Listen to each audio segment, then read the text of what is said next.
Walt, wake up. It's time. Well, what time is it?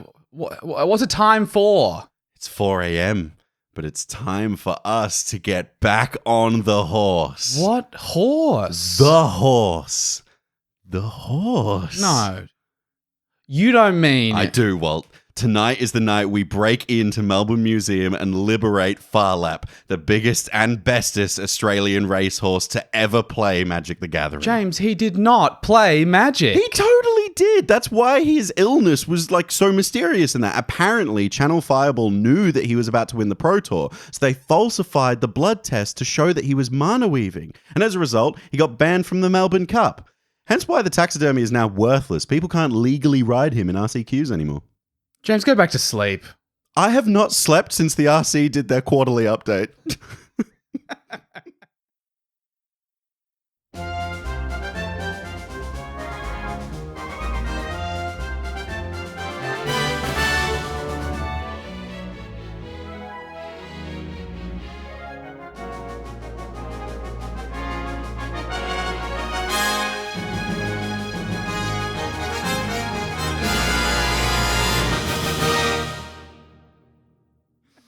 It has been a long 2 weeks and a very quick I don't know if it felt long or short. A lot happened.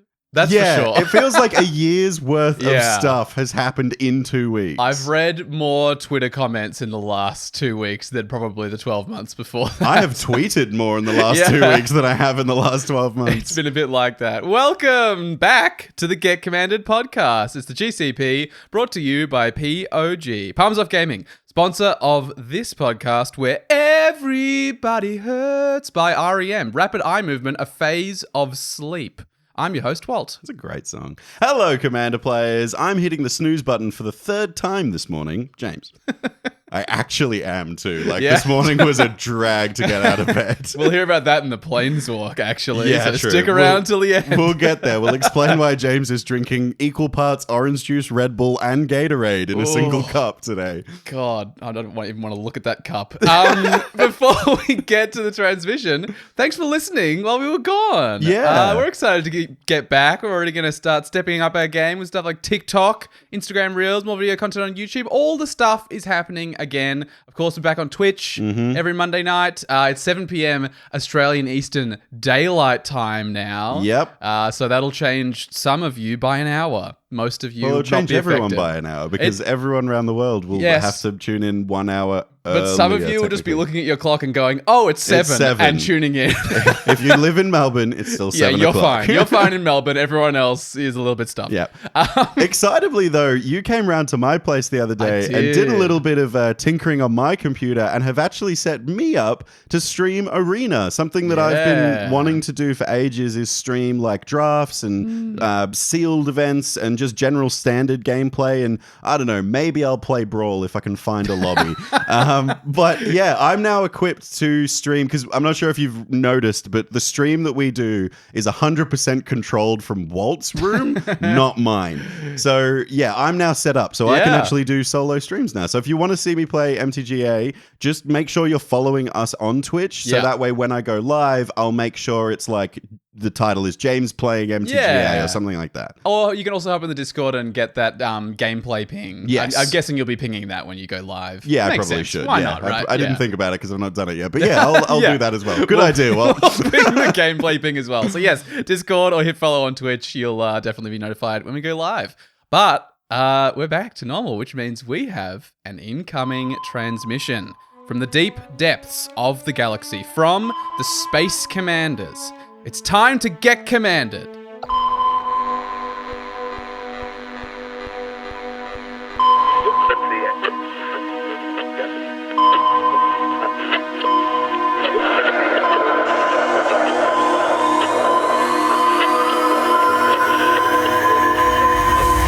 Commander has been altered more in the last 2 weeks while you were not receiving transmissions than the last several years combined. The format survives and thrives, however, as it always does, on the back of its players. Okay, yeah. Yep. I kind of expected this. That was the wildest choice that we've ever made to take a 2-week break on the 2 weeks that we decided to do it. I don't know that we could have seen it coming. Like, I guess we could have theoretically known when the next RC update was going to be and been like, but the thing is, the RC haven't done anything. Like, for the last, 10 updates have just been like, we're looking at Dockside, which is fine. We're looking at Nadu. But like, we got kind of complacent. No, it was insane. We did have a few people on our Discord, like, start making conspiracy theories that Walt and James knew this was happening and all this kind of stuff. And I was like, no. Like, we're still small content creators. If we knew this was going to happen, we would have planned content around it. We would have released a video that day, dude. Yeah. Do you think we would have been sat on our asses during that time? To be honest, I am glad we had the break through this period because it was actually kind of nice as a content creator to sit back a little bit. We had the time to actually look at it. So I know we're a bit late for all of you probably. I feel like you probably wanted our thoughts, a week and a half, 2 weeks ago. But I think for us, I'm glad that our discussion that we're going to have here will be more thought out. It'll be a higher quality conversation because we've had time to look at other people's perspectives, hear what's going on, like see the news unfold, like just be on Twitter and see people be nuts. It's been a good thing. We were active in the conversation. Like I was on Twitter a lot. We had a Discord thread. I was watching Twitter a lot. Yeah, pumping that Discord thread. Like got nearly 600 replies. Mostly people were pretty reasonable. I only one time had to jump in and be like, don't joke about that. Otherwise it was fine. Our community is pretty solid. It's pretty great. It's a pretty great group of people. I think for those, just in case you don't know, if you've been living under a rock for the past fortnight, I know the joke is living under a rock, but you really have to be living under a rock to have missed this. We will recount what's happened over the last fortnight. So 23rd of September, the Commander Rules Committee released their quarterly update. This happens every quarter, every 3 months. They announced that 4 cards would be banned. The 4 cards were Dockside Extortionist, Jeweled Lotus, Mana Crypt, and Nadu Winged Wisdom. And this was like a kind of unprecedented amount of cards to be announced to be banned before. Nothing else is kind of pre-existing has been to this level of the amount of cards. I can't think of a time ever. At least in the time, like, me and you've been playing since 2020, you more like 2019. Yeah. Certainly not in that time if we come close. There's been like one card banned at a time. Hull Breacher and Golos. Was that the same update? No, I think Golos was later. Even they were 2 quarterly updates. Golos got banned at the same time Worldfire got unbanned. Okay, so I think that was 2 update. Changes. Yeah, but we've not seen this number of bans and not even close, clearly. And obviously the size of the bans as well. Like, the number, ubiquity of them. These were huge. So naturally it sparked a huge conversation across every social media platform to exist, Twitter and the Rules Committee Discord, which as of today, I've just noticed has been updated to the Commander Staple Discord. So the Discord still exists, but they have now removed any reference to the RC, which we'll get into why that's happened. And also across like YouTube and multiple channels of the members of the Rules Committee, because obviously a lot of the Rules Committee members, Olivia Gobert-Hicks, Jim LePage, they all... Commander Advisory Group. Important to draw a distinction, I guess. Yes. Rachel Weeks, Jocelyn Kwai, they're on the CAG. And then, Jim LePage and Olivia Gobert-Hicks are the 2 most public Commander Rules Committee people. Face of the Rules Committee. But the comments across all of these YouTube channels were flooded with comments about, even if the video wasn't about the bans. Oh, yeah. The conversation of Commander was just all about these bans following that announcement. Yeah. And I think it's really important to highlight that there was a huge problem with people making like personal attacks, outright bullying, threats of violence made towards some members of the Rules Committee. Even some members of the CAG got this. This is obvious to all of you. This is so not okay and absolutely awful, to the extent that they actually ended up revealing I think Olivia Gobert-Hicks in particular was copping a lot of flack. Yeah. I suspect because she's a very public figure relative to other members of the Rules Committee.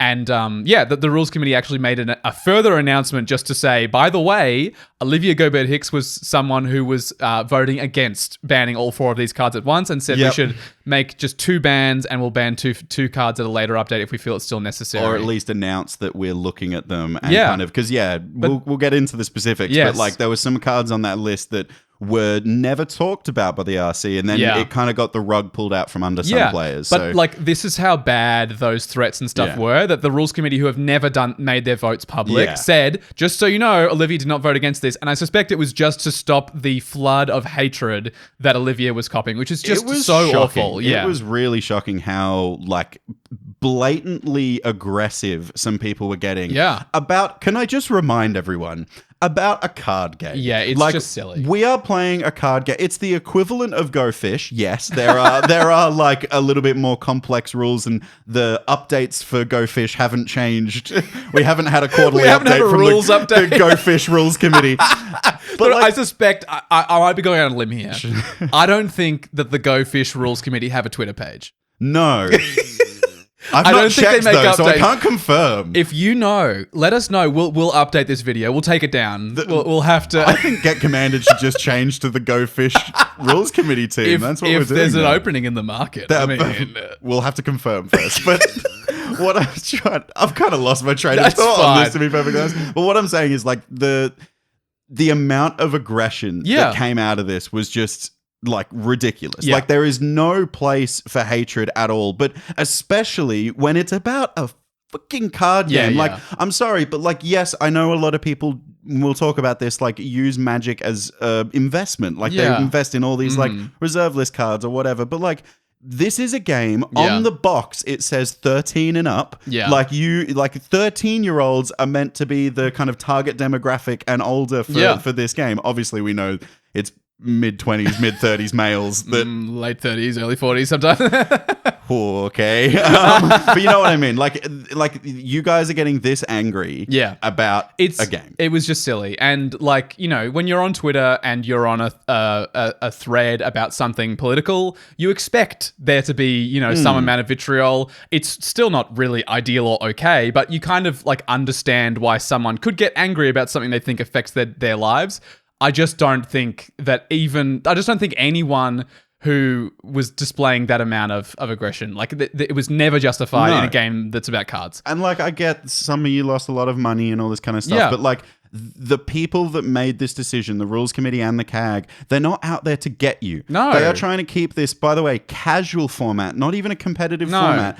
Fun and exciting, and trying to make decisions of what's best for the players. And clearly it was a tough decision. There was a lot of rules committee members, and like, you know, the next piece of news that we've got to kind of update you on is a couple of days after that ban announcement, on the 26th of September, Josh Lee Kwai, one of the most public figures of the Commander Advisory Group, stepped down. He resigned from the CAG. And then 2 days after that, Kristen Gregory, a fantastic writer for a bunch of different outlets, for different Magic articles, and just a great voice in Magic in general. She also stepped down from the CAG. So that was two quite pivotal figureheads within a couple of days of this announcement going, I don't want to be a part of this anymore. Or, I don't want to contribute the way Or I don't want to cop this flack anymore. I don't want to be a part of this conversation, which is totally reasonable. Like, if that's what's happening when you're being a member of that group, that body. I know, I think for Josh Lee Kwai, because I know that on the Command Zone podcast, he said like the Commander Advisory Group were really blindsided by this announcement. They were given like about 24 hours notice, I believe. Apparently they have their own little Discord, and it came through as like a FYI, not a what do you guys think about this? No, they made the decision, and then they let the CAG know about 24 hours before the actual announcement happened. And I think, understandably, for people who are on a Commander Advisory Group, to be blindsided by that is pretty disappointing. So I understand that. All of this culminated, though, on the 30th of December. December. Not yet. Traveling. Not yet. 30th of September, when Wizards of the Coast announced in an article called On the Future of Commander the following, quote, "So today, in partnership with members of the existing Rules Committee, we are announcing that the Rules Committee is giving management of the Commander format to the game design team of Wizards of the Coast," end quote. So yes, the Commander Rules Committee is effectively, or, you know, in the process of being no more. The keys have been handed over. Yep. Wizards of the Coast will be managing the format like they do Modern, Pauper, Legacy, Vintage, etc. There's a lot to unpack about all of this. We've got bans. We've got the future of Commander, obviously, to talk about. We're going to try and cover the bulk of it in this episode, but I could see it spilling into a transmission to the monthly meteor, for instance. That's a good reference. And if you don't know what we're talking about there, on our YouTube channel, we actually have a series of video podcasts where we actually go through every month the news of Commander. Yeah. And like it's every month, obviously not just when big news articles happen like this, but every single month we will talk about upcoming sets and previews for cards, or the Silver Bordered project, for example, that the rules committee were working on and I hope still continues. Yeah. But like there's so much happening in our format that happens every month. Not a lot of it makes the headlines. No. So we're trying to prop that up. But obviously this is a pretty major headline. So head to our YouTube channel and subscribe to that if you want more of Walt and I recounting news and giving you our opinions on it. I think this will be, I suspect that this will mostly be a discussion about the bans and then with the news of the Commander format being secondary. But I reckon by the time the next Meteor happens, there'll be more for us to talk about in there. So I wouldn't be shocked if the Space Commanders want us to talk about that. But remember, the Space Commander said, the format survives and thrives on the backs of us players. So it's up to us to create the best games we possibly can, and that's going to be our focus going into talking about this. And I think, like they nailed it. This is a format that was created by a community and was largely ran by a community. Like, yes, we had the rules committee, but the rules committee were there as kind of like guiding hands. And I think that Wizards of the Coast, I'm hoping, we don't know this yet because it's only been a couple of days, but like, I'm really hoping that they approach it in the same way of like, this is a community-led project. Yeah. And the community needs to take it itself. We're just here to provide the bumper rails when you go bowling? Yeah. That kind of vibe. Like just putting signposts in certain places to be like, hey, there's a large portion of players that don't like this. Or, hey, this is how you can play the high-level power or whatever, I think Commander will always be largely dictated by the people who you play Commander with. And so, your play group, 100%. It's much more important that you are on the same page as those people than that you're on the same page as the people designing and deciding for the format. Aaron Forsyth isn't in your kitchen when you're playing Commander.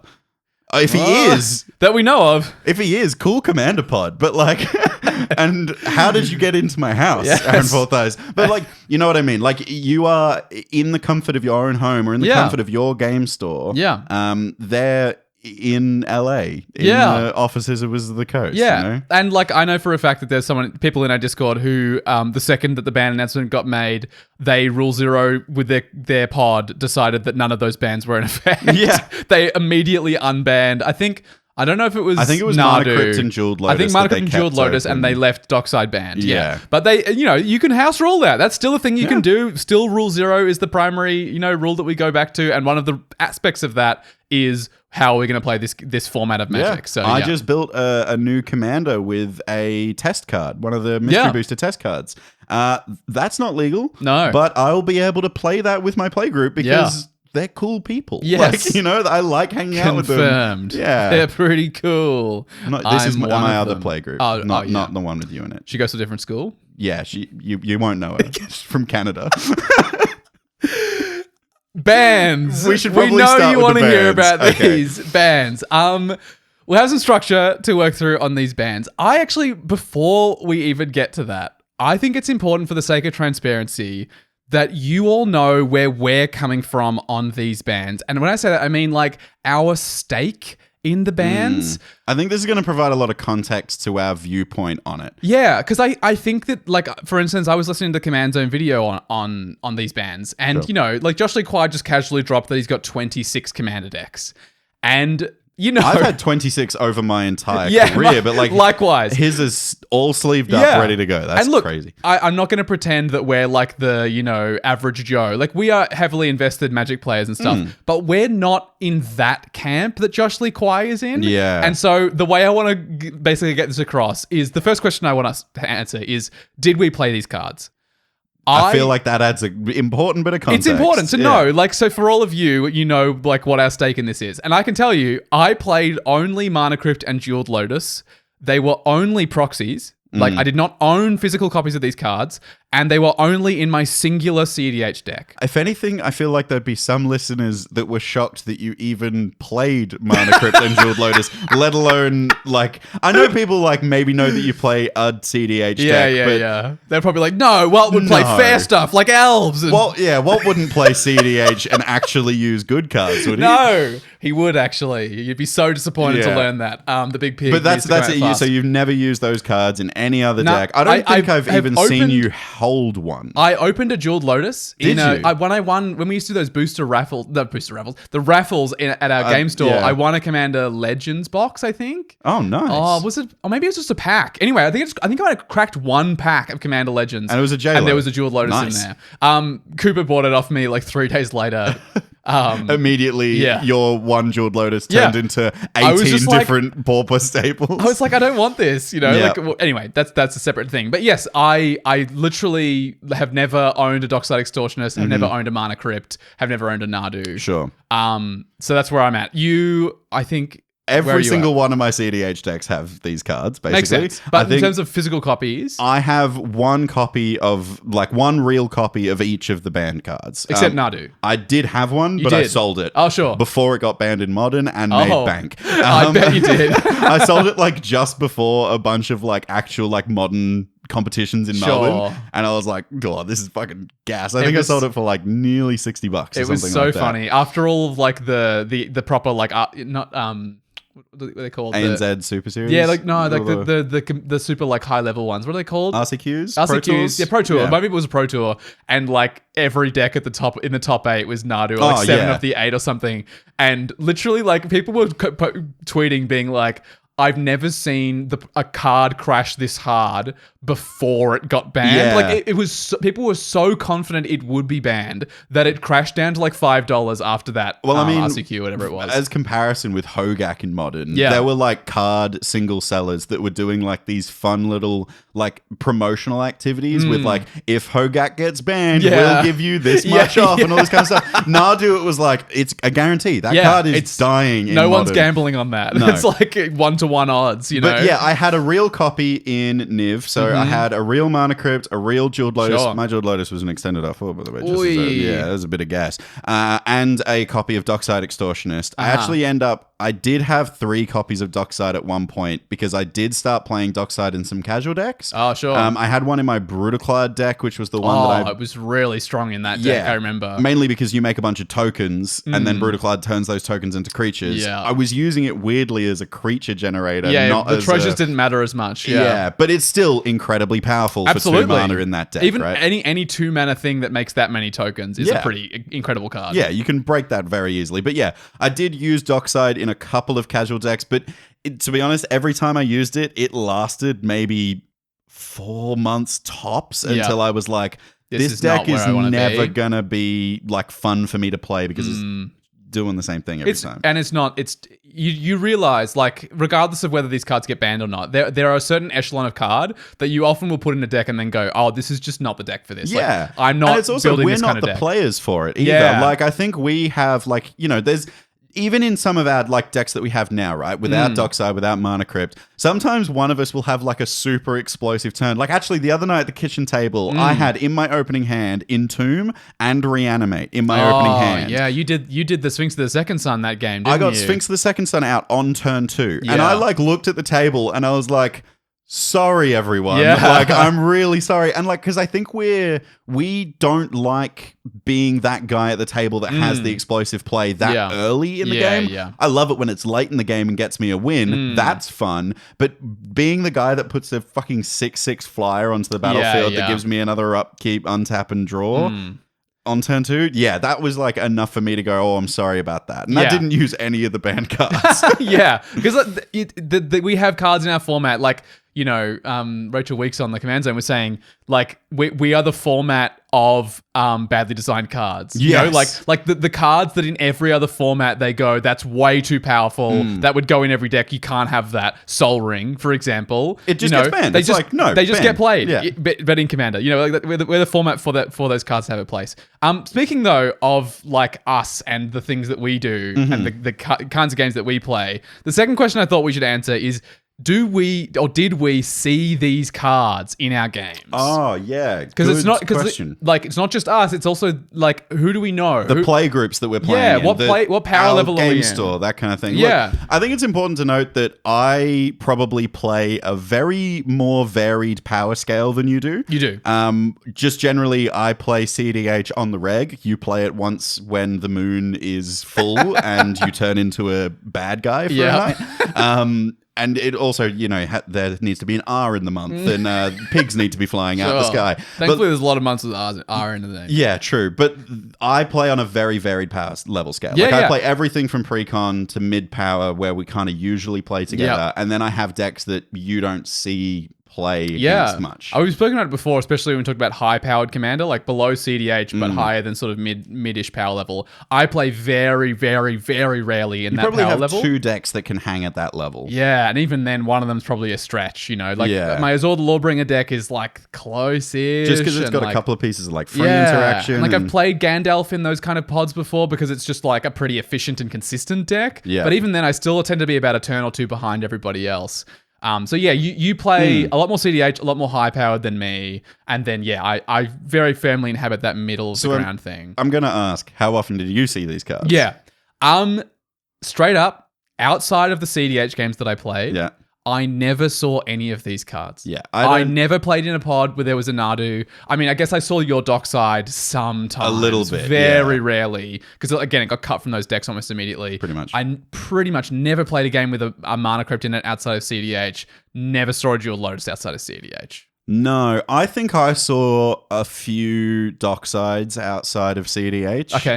But yeah, definitely in decks and at tables where we had that pre-game discussion of this is going to be a higher power table. Like we're going to pull out some big guns for this. Yeah. And those were the games I saw it.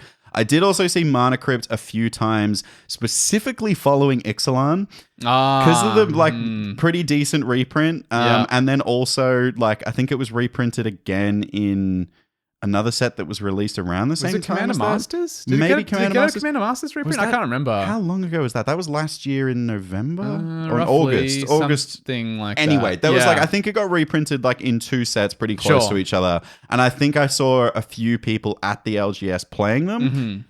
I don't think I was in many of those games, but I vividly remember looking at tables being like, oh, that is one of the yellow border Mana Crypts from Ixalan kind of thing. People were just hyped to play it because it was a chase rare. Sure. But I personally don't know those people if they took them out of their deck or had that same approach. But I would have it a guess because of the power level we have our meta in. I think a lot of them would be like, okay, I'm going to put this in the binder and sell it and maybe buy a whole other commander deck with this one card. Similar to your Dockside experience, I think. Oh, this isn't the deck for a Mana Crypt. This is a bit too much. And I'm not the player, or this isn't the play group for this kind of card. Yeah, absolutely. So anyway, I felt it was important to clarify all of that because you're probably not going to hear us talk about this the way that Command Zone and a lot of the other content creators that you follow might have, because I suspect that they play a lot more of these cards and see a lot more of these cards. And so they know a lot more people who are impacted by this stuff. So I just feel it's important to clarify that before we get into it. I would also say, they're people that are much more successful in the content creator sphere than we are. And they might have more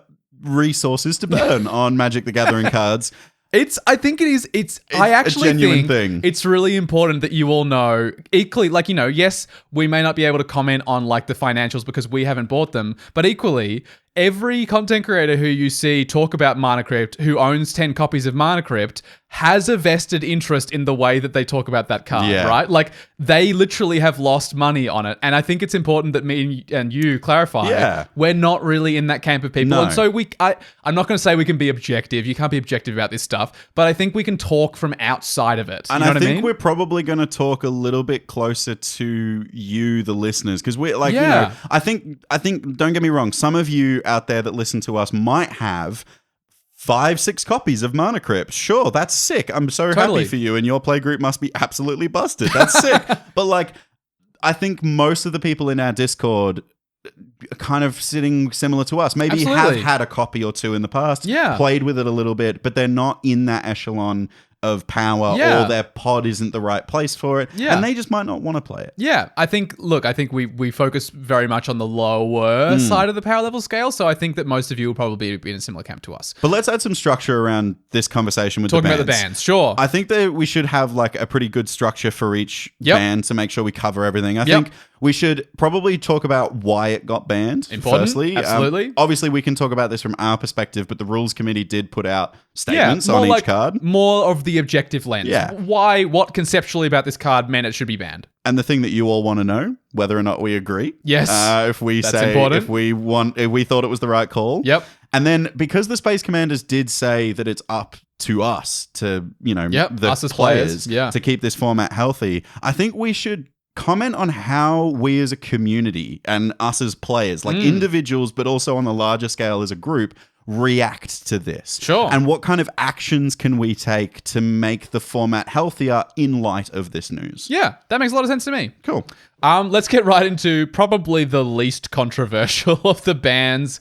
Nadu, Winged Wisdom. Why did it get banned? The RC highlighted the non-deterministic sequences that can't be shortcut and might eventually fizzle out. In other words, very long turns where they might win. Yeah. It's a lot of, I do this, I do this, I do this. Are you winning? Hold on. Yeah, I do this, I need to work it out. I need to work it Yeah. out. Oh, I don't win. And it's like, cool. I wish you'd just conceded then. Yeah, I we've passed just the waited turn. 20 minutes. Yeah.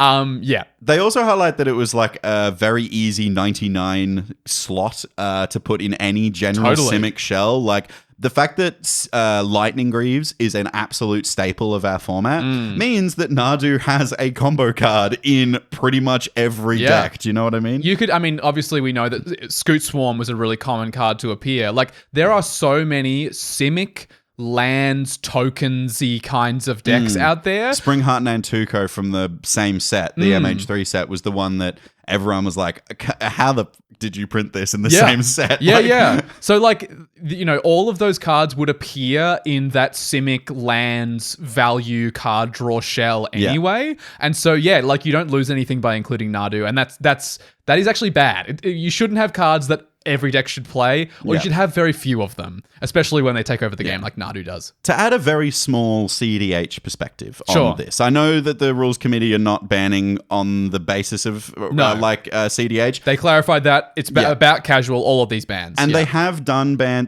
one ban, theoretically, Flash, in the past to help CEDH. But I actually think from a CEDH perspective, Nadu deserved the hammer.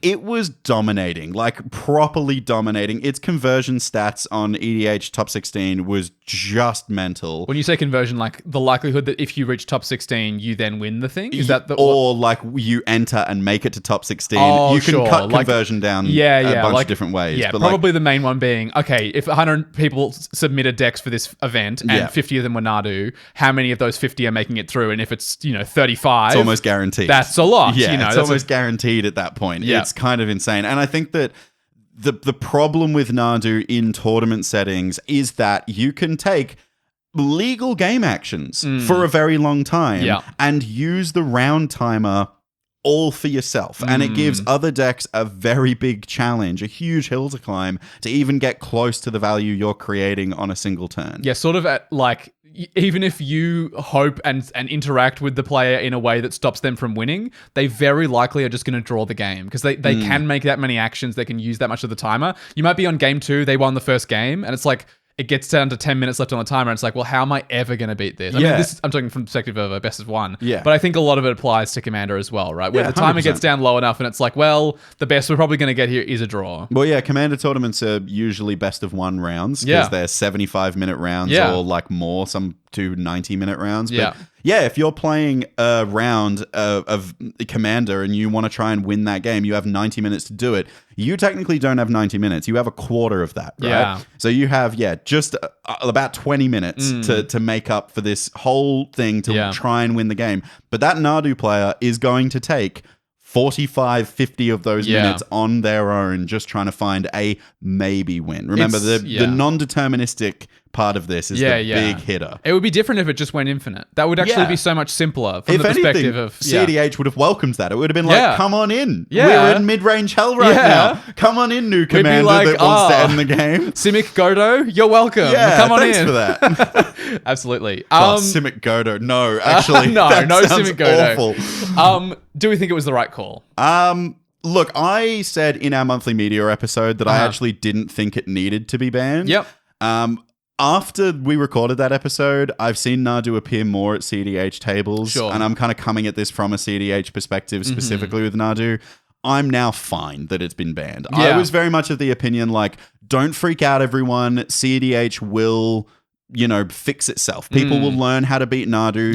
There's been decks in the past that came into CEDH like Winoda, like Magda. These decks that really confused people because they were playing bad cards. Like Shuko in CEDH is a terrible card. Well, and there was new... People didn't understand the lines. And so it's like, okay, when I see a Shuko, should I be blowing that up immediately? People didn't know at the time that the answer was yes. You should blow up Shuko immediately. And I think that even if it wasn't banned, I still have the belief that CEDH would have evened itself out. Sure. But I'm really fine that it got banned, mainly because of, that turn economy that it took up in CEDH. But also from a casual perspective, I would never want to sit next to or play against a Nadu deck that did that kind of thing. Yeah. Like, I would happily sit next to a Storm deck and I would go, your turn economy can be taken up a little bit more time.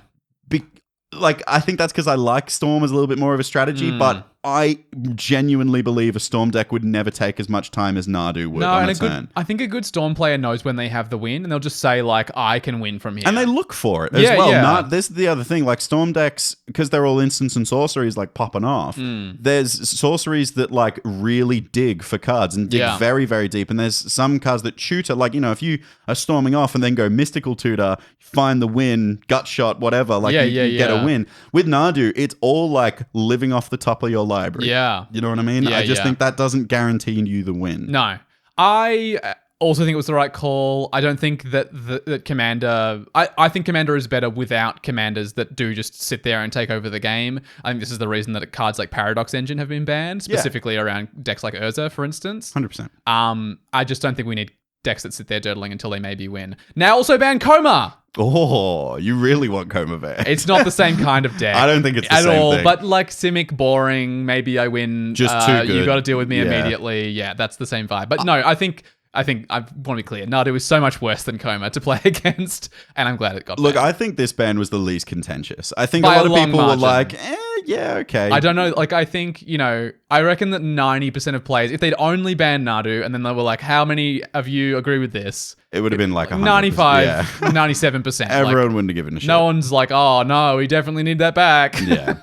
Definitely not. I think that Nadu is just one of those cards that we can look at as a design mistake and just like kind of write off, because Wizards have admitted that it was like not that well tested. They had an article about it, yeah. Now, how should we react to the Nadu ban? How, instead of like throwing our fists and starting a riot, which I don't think we're going to do with Nadu, but how as we as players, should we look at this ban from Nadu and try and make our format better? I think it's the turn economy thing, right? I think it's really important to look at your pod, look at the people around you, and go, how much of this game should I genuinely take up? How much time should my deck take up of the valuable time that each of us are devoting to this game? Yeah, if you're like playing after work, like if you've got a group of mates after work, it's 6 o'clock, you got work the next day, you don't want to be playing till 1 o'clock in the morning. Yeah. Everyone wants to go home, have a bit of dinner. Yeah. So you've got a limited amount of time, right? And you also just want everyone to have a bit of time in the spotlight, right? Like, I think the perfect game has, these ebbs and flows where someone might win and then someone else might win. And, I think some part of that is actually time as well. And after a certain amount of time has passed and it's just been one person dominating the whole game, most people just want to go home anyway. I think this comes at two places, right? It comes in the deck building process. Definitely. And it comes in the playing. Yeah. The deck building process is, as you're building it, you will notice what kind of plays you're going to make. Like, you can see the cards, you're designing it, you are the architect of the build. Yeah. You know what it's going to try and do. So you just be mindful of like how long that strategy is going to take on a single turn. And also, like, when you're playing, like, I have a Storm deck. I have Savine, the Chromaclasm.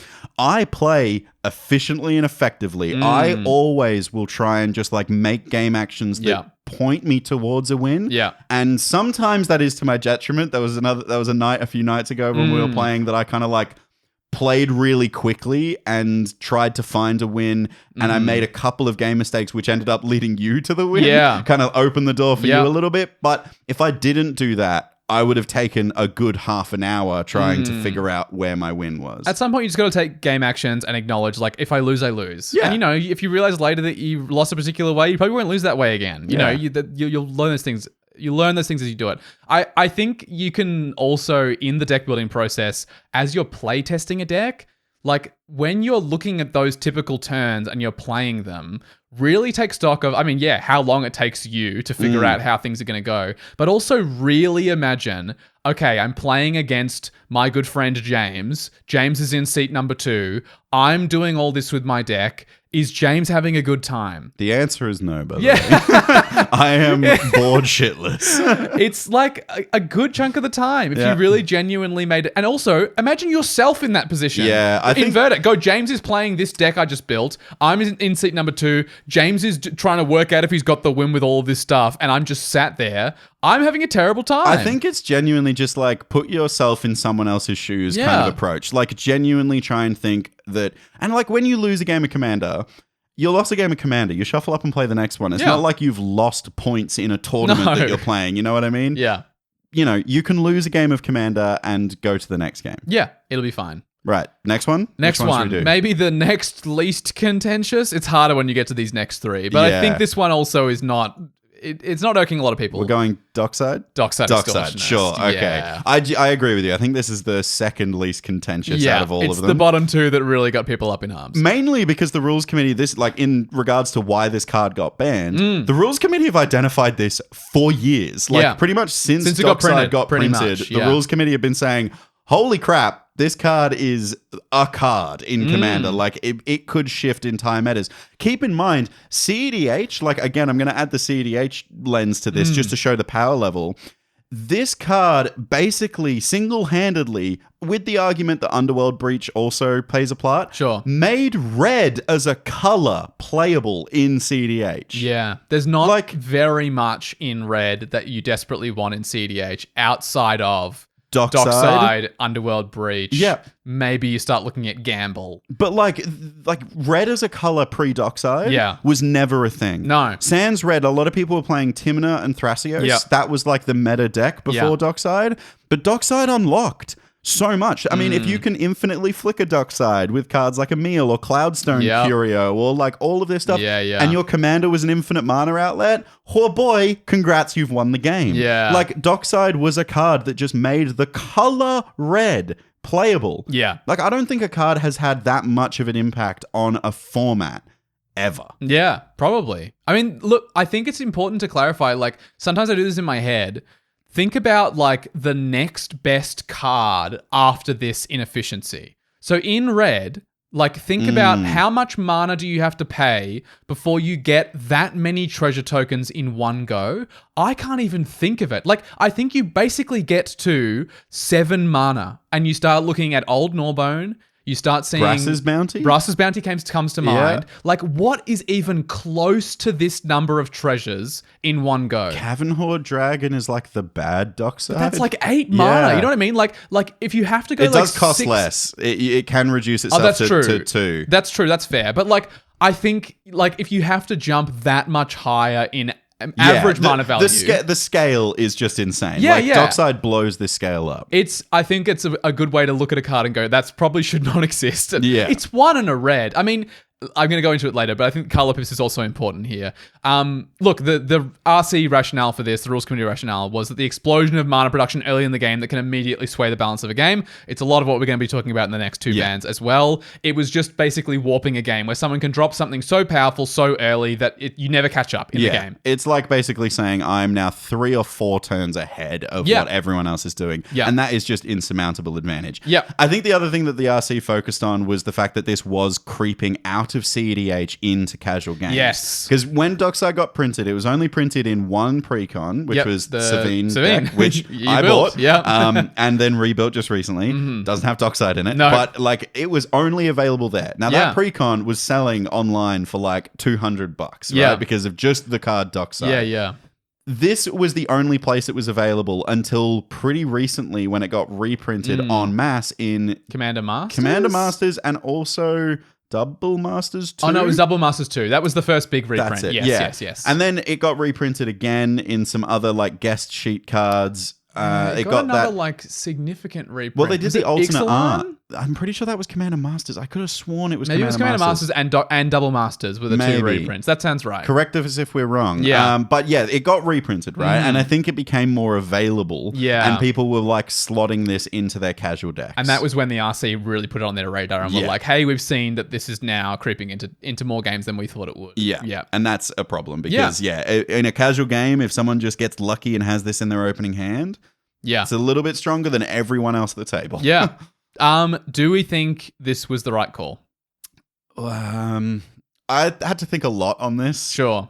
Because I play red in CDH. Yeah. Pretty much every single one of my decks except Yuriko in CDH is red. Yeah. Really essential to your Niv Mizzet deck. Yes. I mean, like, for example, I didn't run it, but a lot of Niv Mizzet CDH decks were playing Goblin Matron as a 5 mana version. So you play 3 mana for Goblin Matron, get Dockside, then cast Dockside. You know that a card is essential to a deck when you have just a very terrible second copy of it. Yeah. A like completely dead card just to tutor it out of your deck. Yeah.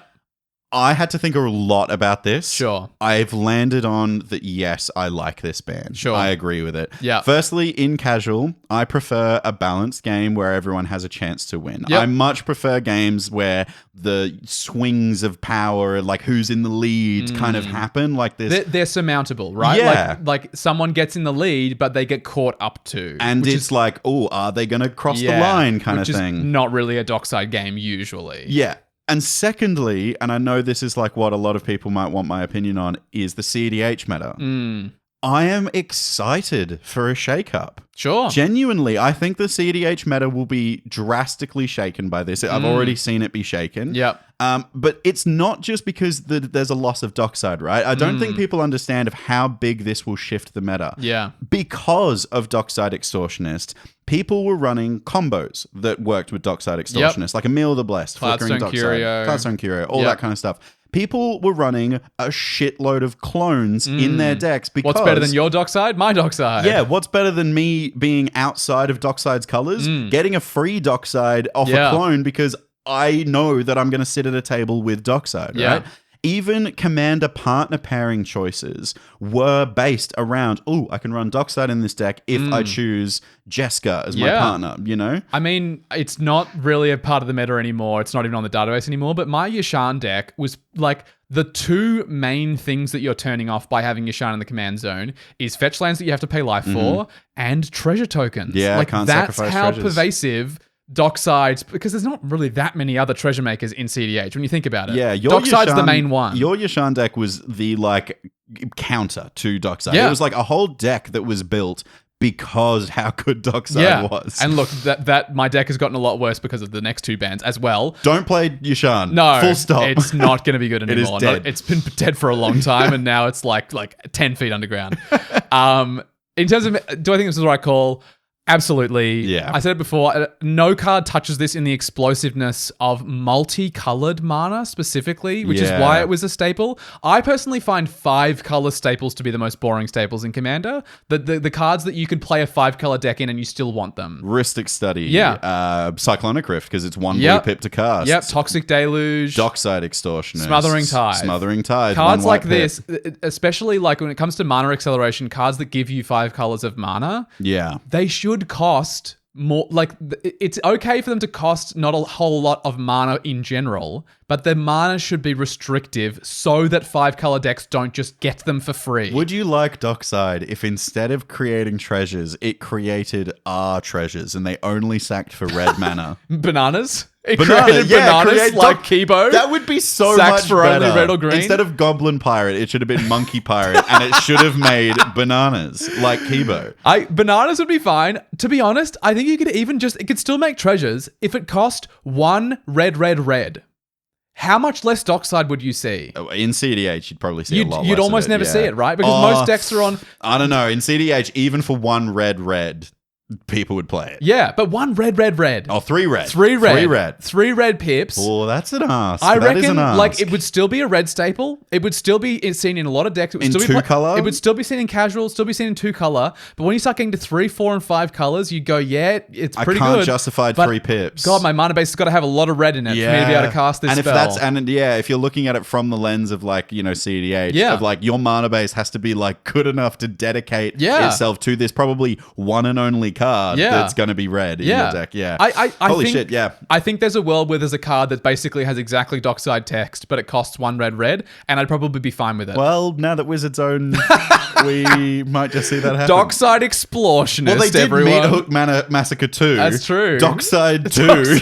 Dockside Extortionist Junior. Yeah. Who costs more mana. Dockside Extortionist Senior. There we go. Yeah, it's We've the worked it out. grandpa version. It's the old decrepit version of Dockside. Oh my god. I'd love to see specifically the Ixalan printing of him where he's the blue monkey pirate with white hair. Can you imagine a decrepit version of that monkey? That's nightmare fuel. That's I love terrifying. that. He's not a monkey, he's a goblin. But the goblins in Ixalan look like that. Anyway, I think it was the right call because of that. I think it's too efficient. It goes in any deck. It goes in a 5-color deck. Yeah. I'm happy to see it go for that reason. All right, how are we going to react to players with this ban? What can we do that we are justifiably making a positive effect on Commander as a result of this news? I think if you want to be explosive early in Casual Commander, there are still so many other ways to do this. Yeah, like Cavern Horde Dragon is a card that I want to shout out specifically.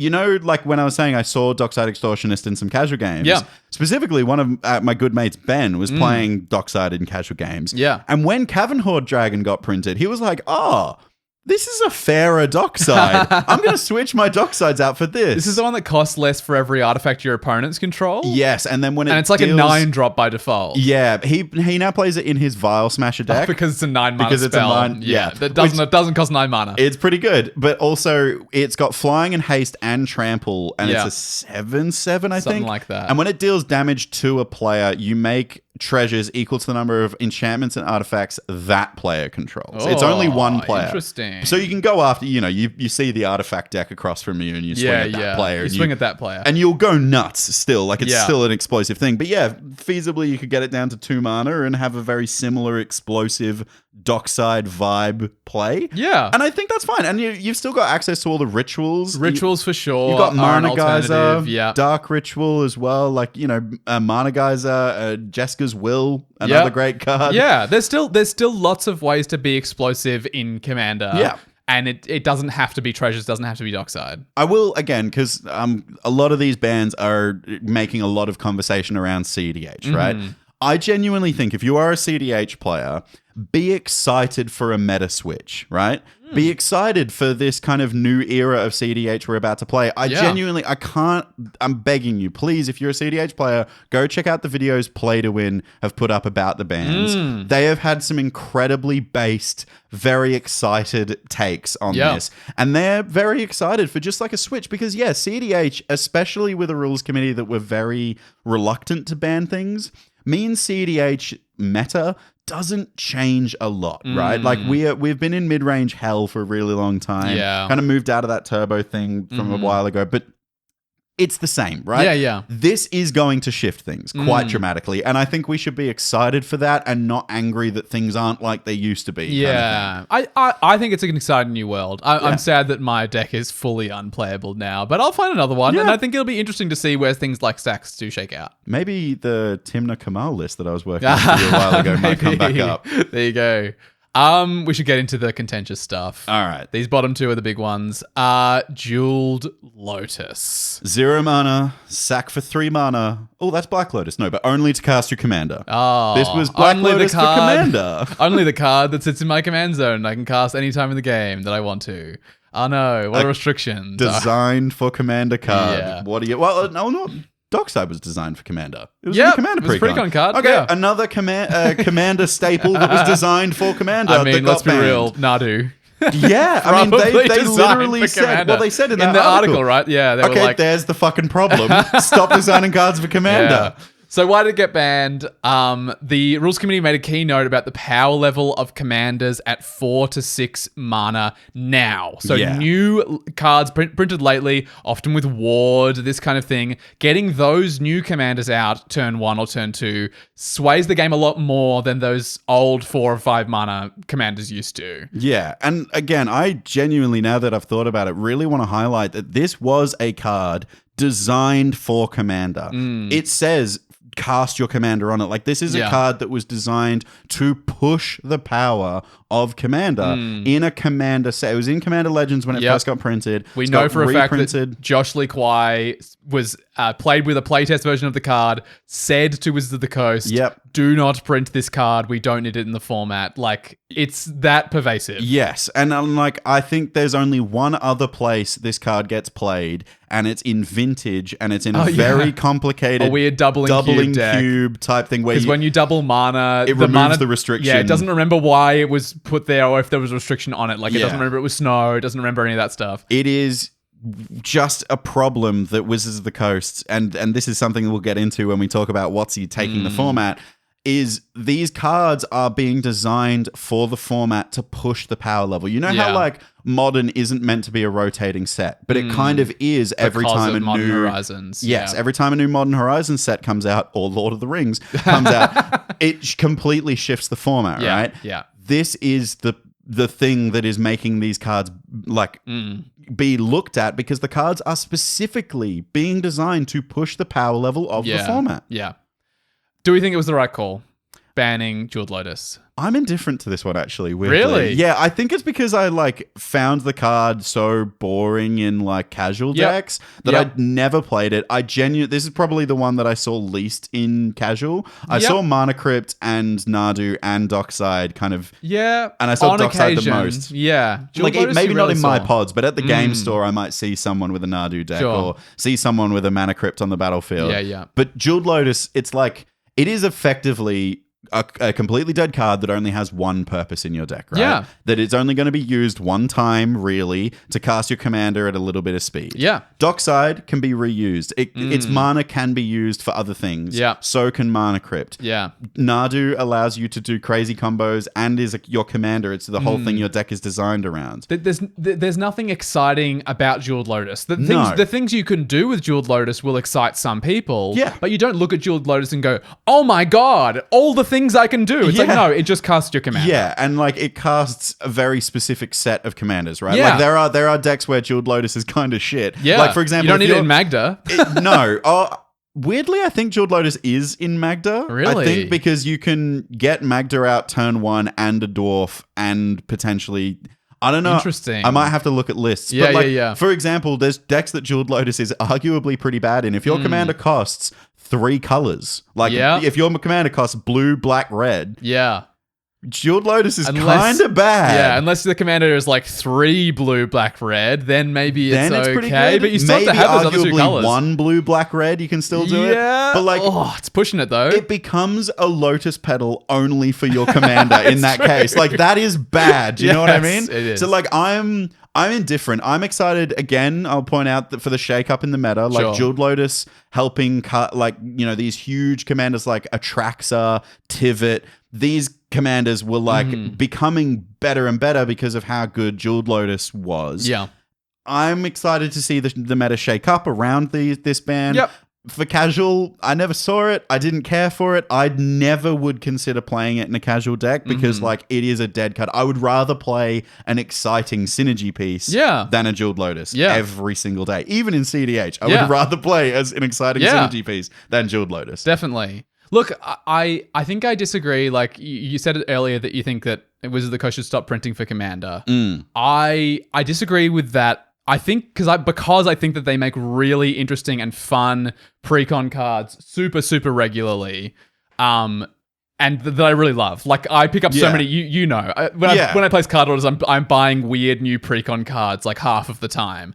True, and I think, maybe I was a little bit too hasty because there are some cards that are in the precons and only for Commander that are like creme de la creme, perfect for low-powered casual stuff. I'm about to pick up a copy of Murmuration. It's a that card's whack. 5-mana enchantment in your end step. For each spell you've cast this turn, you create a 1/2 Stormcrow token. It's a blue creature with flying. Have you seen the shirt that says Stormcrow and has like a picture of a crow on it? No. You definitely should buy it. That's great. It's like a Wizards official t-shirt, really? like a Magic That's shirt. fun. I'll see if I can find it. Anyway, I think they print really fun cards. You know, some Jailbreak. Like there's really interesting cards that get printed for Commander by Wizards of the Coast. However, I completely agree. Wizards of the Coast should stop printing staples for Commander. I also think staples is a great word, but pushing power is the thing that I'm scared of. That's the thing that I want them to stop doing. Sure. Stop doing the Modern Horizons thing of like effectively giving Commander a rotation by printing these cards. No, definitely. Look, I think that no game was better because a player got their Commander out 3 turns early with 1 card. No. I think that there are interesting things that happen with ramp. I think there are even interesting things that happen with fast mana in Commander. Just casting your Commander 3 turns early because you happened to draw that 1 card that does that. No game was better because that happened. So I'm very happy to not see it anymore. I agree. Like, I love explosive plays. I'm an explosive player. Yeah. But, I don't think anyone's ever going to go, oh, that was a really clever play by casting Jeweled Lotus. You know that what was I mean? so exciting that your card draw engine Commander came out 4 turns early and none of us ever caught up. I loved when that happened. Yeah. No one's saying that. No one's saying It's not that. happening. I completely agree. Okay, so how do we react? What do we do for the format that benefits Commander with Jeweled Lotus gone? What do we do? I think we've got to respect command attacks. Yes, I think so too. I think we've got to respect command. It exists for a reason. Yeah. Like the format is built around having access to a legendary creature every game. I respect that. That makes a lot of sense. But there's also tax. You're supposed to pay your tax. You got to do it. And what's your political alignment, I guess? So I just want to quickly check. Fascist. No.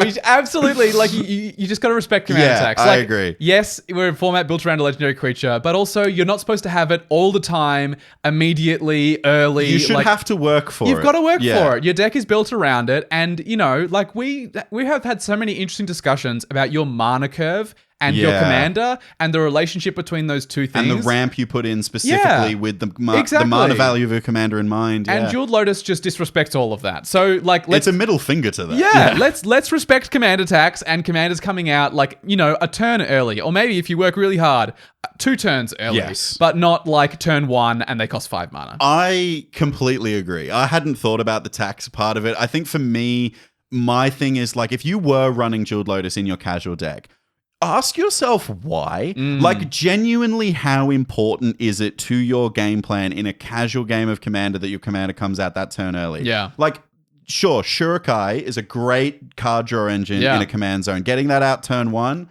can be like just game winning because you're creating so many tokens or drawing so many cards, right? However, in your commander pod, if it came out 2 or 3 turns later, is it that much less powerful? Like, is it really going to, like, stop? Like, because you take over the game on turn 1, sure, but, like, your commander's still doing the thing that you want it to 2 or 3 turns later and still giving you a same advantage, but it's on par with the rest of the table. And, like, yes, you might be in a play group that every player has a Jeweled Lotus in their deck. However, not everyone draws it in their opening hand. No. Do you know what I mean? Like, it just warps games. It warps games, and it's also... it's just not exciting. No. Like, I would much rather see you do something synergistic on turns 1 through 3, and then when Shurikai comes out, drawing cards and making tokens is cool, than just doing that from the get-go. Yeah, do you know what I there mean? are other more interesting things that could happen, for sure. We've been talking for a long time. It's been an hour already. It's going to be a while, this one. Bear with us. We're going to take a thrifty interlude. Yeah, this is like our update, our quarterly update that we put out, and then hand the keys over to someone else. So after this, Gavin Verhey and Mark Rosewater are going to be talking to you. We can't promise Don't get them too excited. We can't promise that at all. It'll be us again. It'll be us. Wouldn't you know it? On the Get Commanded podcast, it'll be the hosts who get commanded. Look at you go.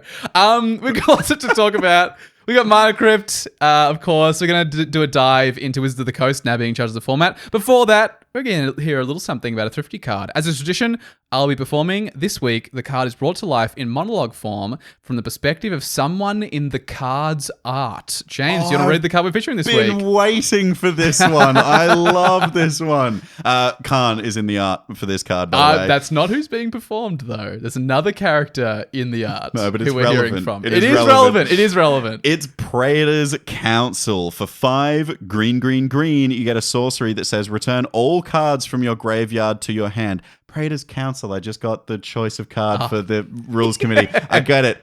Nice one. Return all cards from your graveyard to your hand. Exile Praetor's Council. You have no maximum hand size for the rest of the game. Listen to me, Khan. The most important aspect of every relationship is spooning. Well, for my relationships. No! Shut up! I am teaching you something! But for your relationships, maybe it will be different. There are many languages that 2 or more bodies may speak with one another. I prefer the visceral closeness of the physical. But perhaps you wish to joust intellectually with another mind. I could give you another mind, Khan. A better one. One that wants to spoon. You're the little spoon, Khan! Stop wriggling! Maybe I could turn you into a spoon. But I have tried that. Would you believe that a spoon itself is not very good to spoon? The irony of this foul language. The spoon man is very good for stirring my oil, though. I think he likes it. That is the relationship that we share. Our relationship will be different, Khan. With you, I shall entrust the most sacred of duties. For the first time, I shall have a real opponent, a fierce competitor, with which to do battle in a glorious arena. Tell me, Khan, have you ever heard of squash? Get budgeted!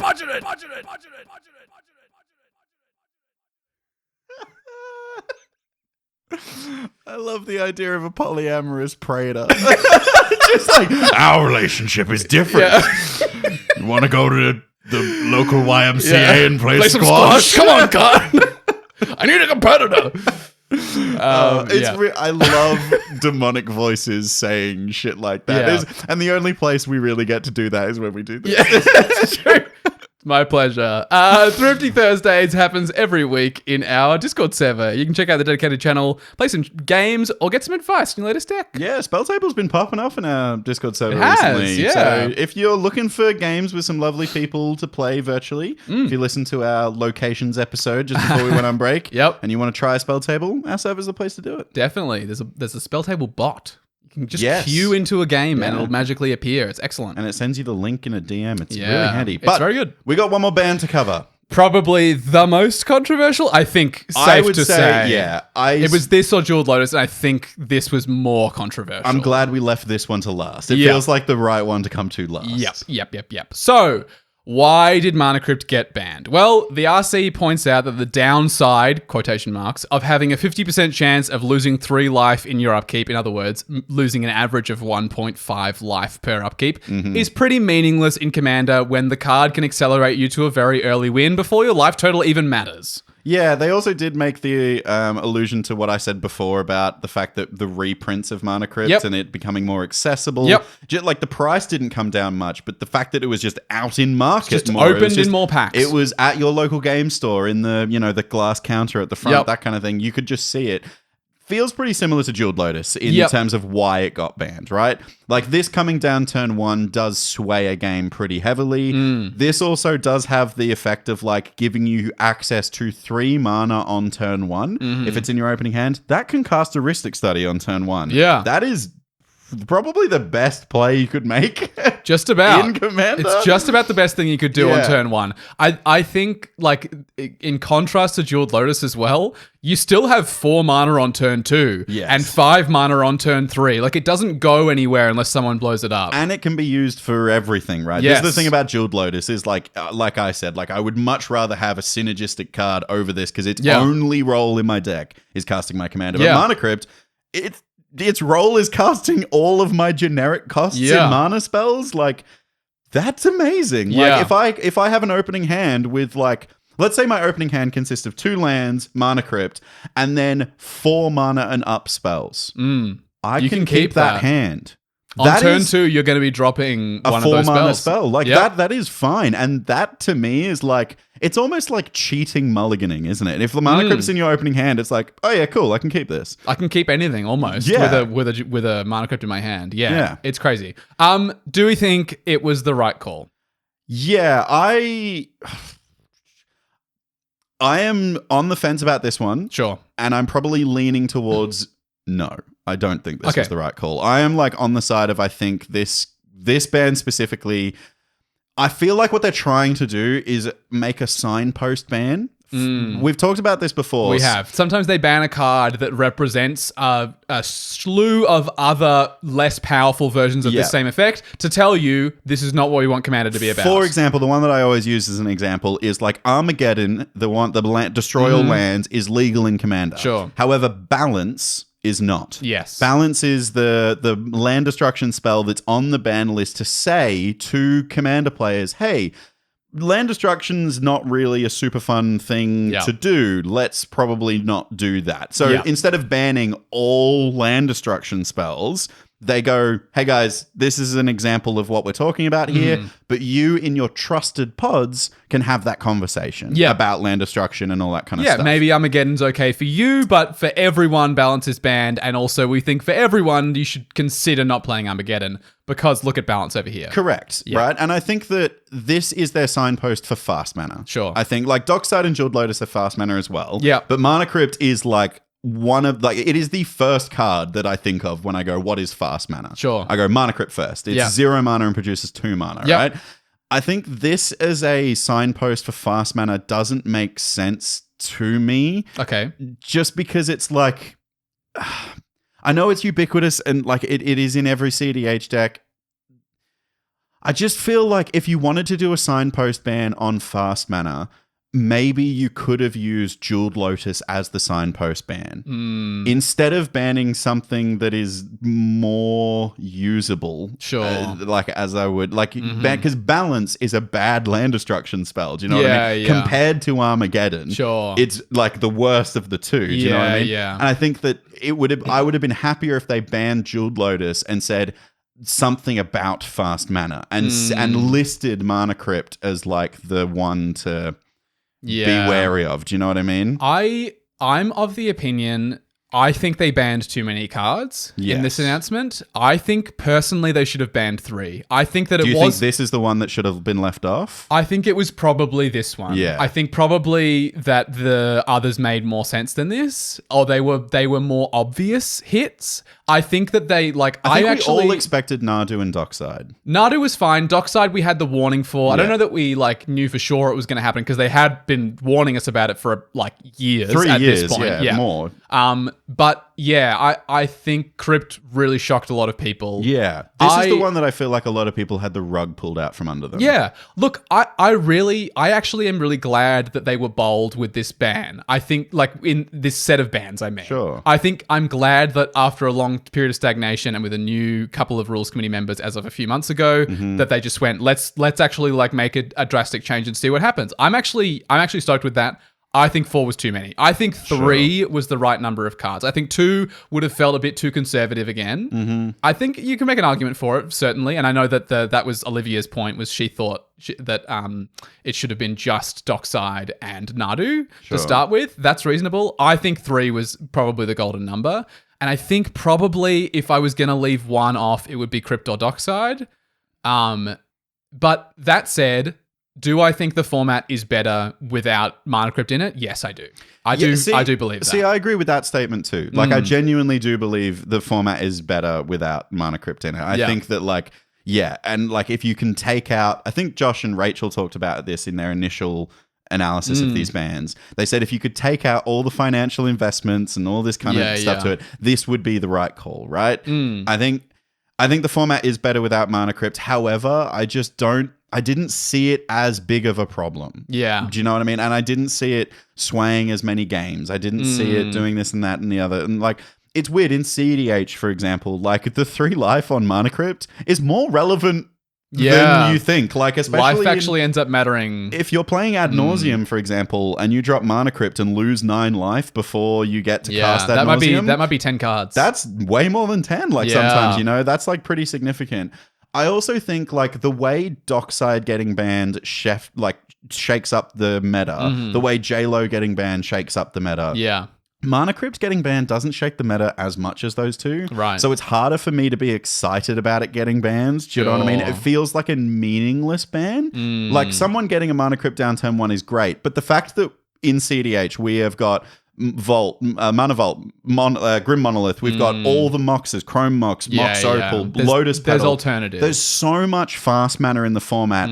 Everyone in CDH gets off to a multiple mana turn 1. Yeah, Do you know what I mean? Like banning one card out of it doesn't make me as excited as it, banning one card out of all the fast mana doesn't shake the meta up enough for me to be like, oh, I wonder what happens now. Sure. Whereas banning J-Lo, banning Dockside, that makes me go like, what happens now? You know, that affects commanders, that affects combos, clones, all that. Whereas Mana Crypt, it's like, okay, we just now don't have Mana Crypt. Yeah. You know who's really happy about this in the CDH community? Who? Yuriko players. Yeah. After all this, Yuriko players are like, sweet, now we don't have to run Mana Crypt because it was a dead card. Yeah, it was a 0 drop that you flip off the top with Yuriko. Yeah, you don't want that so much. Do you know what I mean? Like, I feel like I'm happy to see it gone in the way of like for casual. Sure. And I think that it is a better format without it. This is the only card that wasn't made for Commander as well. Of the ones that have, interestingly. Yep, that's true. So like I'm kind of fine with it being a card that's like not made for Commander, but this was really swaying early turns in casual and stuff like that. But it's harder for me to be like super excited about it. It felt more meaningless as a ban. Whereas Jeweled Lotus, Dockside were very pointedly, these are problems because of this. Sure. Mana Crypt is a problem because it's fast mana. Okay, then what about Mox Opal, Chrome Mox, Basalt Monolith, and Mana Soul Vault, Ring, and Soul Ring? Something people were bringing up, which we'll definitely go into. But yeah, look, it's interesting. I think that the Mana Crypt ban feels more... I mean, I know they specifically said we're talking about Casual Commander here. This is what we're thinking 100%. about Casual Commander. This is what the bans are for. It will affect CDH, but that's kind of secondary to how it'll affect Casual. That's as a result of this. Yeah, and I think that Crypt, for me, really exemplifies, maybe even more than Jeweled Lotus and Dockside, high-powered Commander, not CDH. It's interesting. Like, you see it in CDH, but it doesn't say... Like, when I think Mana Crypt, I think of Joe Johnson, who plays on Tabletop Jocks. You can see him on many other Commander shows. He's been on Game Nights. He's been on Extra Turns. Joe Johnson plays pretty firmly in that high-powered camp. Like, not quite CDH. But, like, I want to do busted turns. Yeah, and as soon as possible. Yeah. And I think probably he owns somewhere in the realm of 20 Mana Crypts, would be my guess. Yeah, probably. And... yeah, anyway, it's interesting. It's a really different world to me. Like, I don't spend a lot of time in CDH, but I'm aware of it and I venture into it. I consume content about it. I play a lot of casual, mostly at the mid to low power levels. High powered is really a mystery to me. And I think that people's reaction to Mana Crypt, seeing how massive it was, I was like, I'm really not the person who's affected by this. Like, I was really aware of that, where people were so up in arms about specifically Mana Crypt. You can see people say in the comments and all these Twitter threads, the ridiculous idea, did you guys sell all your copies of Mana Crypt before you made this announcement? Trading. Which is just ridiculous. Stupid. It's obviously not what they were doing. But you can see that Crypt is this one that gets brought up all the time. I think that was the one that I saw the most tweets and comments about regarding unbanning in Rule Zero conversations. I think there were so many play groups, like kitchen table play groups, like, you know, mates getting together after work at someone's house. Yeah. Saying Crypt is legal. Crypt is for going to us. be legal for us because yeah. that's what we all have in our decks. Yeah. Like, and that's the kind of play that we like. And like, I have nothing, and don't get us wrong when we're saying like we prefer these slower starts where everyone has a chance.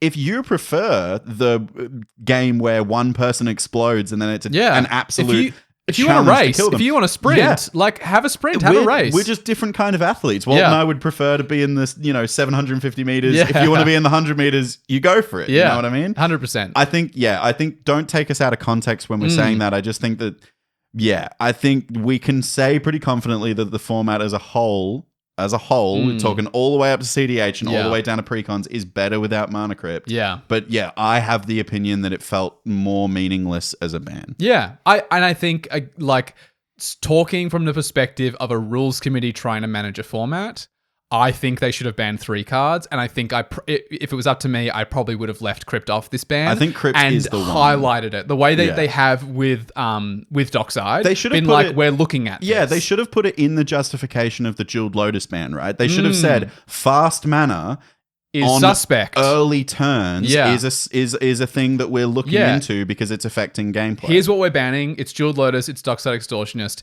Here's what we're looking at. It's Mana Crypt. Maybe it's Mana Vault. I don't know if they're looking at any other fast mana. Mana Vault doesn't untap. I don't know. No, I don't think they care about that. But like, you know what I mean? Like, ban some, keep an eye on others, warn people. Like, I think that there is, like, just from the perspective of running a format, I think there's credence in that. I'm with you 100% on that. By I the way. do just so firmly believe. Like, I saw even on, I know we keep bringing up Command Zone, but they're very public figures and we're like talking about their points. Josh Lee Kwai kept on implying that it's not clear whether the format is better without Mana Crypt in it. And I just think that's so silly. I'm sorry, but I really think, like, the format doesn't need that. There are so many unbelievably busted things we can do in Magic. And I do think that Crypt was warping casual games in a way that very few of those other busted cards were doing. Yeah. And I think it had to go. And like, I think It's probably hard for us to be like super concrete on that though, because we didn't play. we can't know. Yeah. We can't know these things, but I just don't like this, like, oh, they've got no idea. Like, anything could happen. It's like, no, not anything could happen. The games will be slower, and that's probably better for 95% of casual players. I just feel so confident in that. And anyway, that's just something I disagree with JLK on. I think there's an argument because like we've been on the pedestal a lot of like saying how we want to end games, and people are saying, well, fast mana gets us to the end of the game quicker. Yeah. And I fully respect you for that, but like, I'm talking about the games that I'm playing, right? And I don't run Mana Crypt to my casual decks, No. but I want people to end the game. Yeah. So where can we go to solve that? It's not Mana Crypt for No. me. Like, in none of the episodes that we've talked about game length and how games are going too long, have I gone, oh, you know how we solve this? Fast mana. Yeah. That'll be fun. Like, No. that to me isn't the solution. The No, solution no. is looking at, consistency of board whites in your Yeah. deck, or like, There's so many other ways. there's a different variable to look at here. Yeah, and there are so many more interesting things about Commander. Like, I mean, we've said this at the top of the episode. It's so silly, people's reaction to this in general. But also, like, can we just be excited about, like, the actual game of Magic? Yeah. Mana is important to Magic. Mana is, like, it dictates what we do, and it's important that the color pie exists. We've talked about that. But it's not the game. The game isn't who has 2 colorless on turn 1. The game is, what does your commander do? The game... I just had the kindergarten cop. Who is your daddy and what does he do? But anyway, sorry. Arnold Schwarzenegger. film? Kindergarten. Yeah. Anyway, sorry. It's completely irrelevant. But you know what I mean? The game game is is like- about yeah. who is your daddy and what does he do? It's not about, what does your daddy eat for breakfast? Yeah, but it's also it's ridiculous about analogy, like the like for me, like, the monsters that you're summoning, the spells that you're casting, that's the game. Yeah.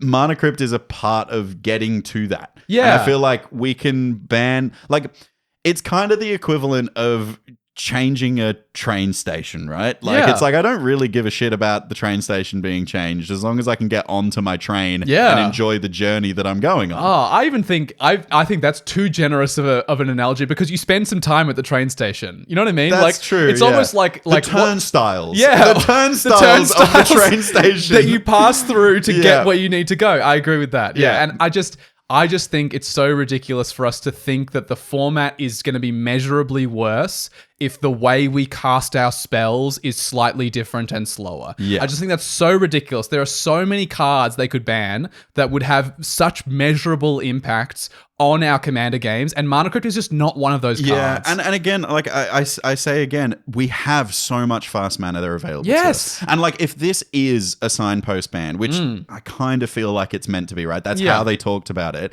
Then okay, that's a signpost for the wide all of Commander, right? You got to remember, Commander has multiple metagames, multiple mindsets, and Yeah. multiple players that Yeah. enjoy different power levels. So this is a signpost, right?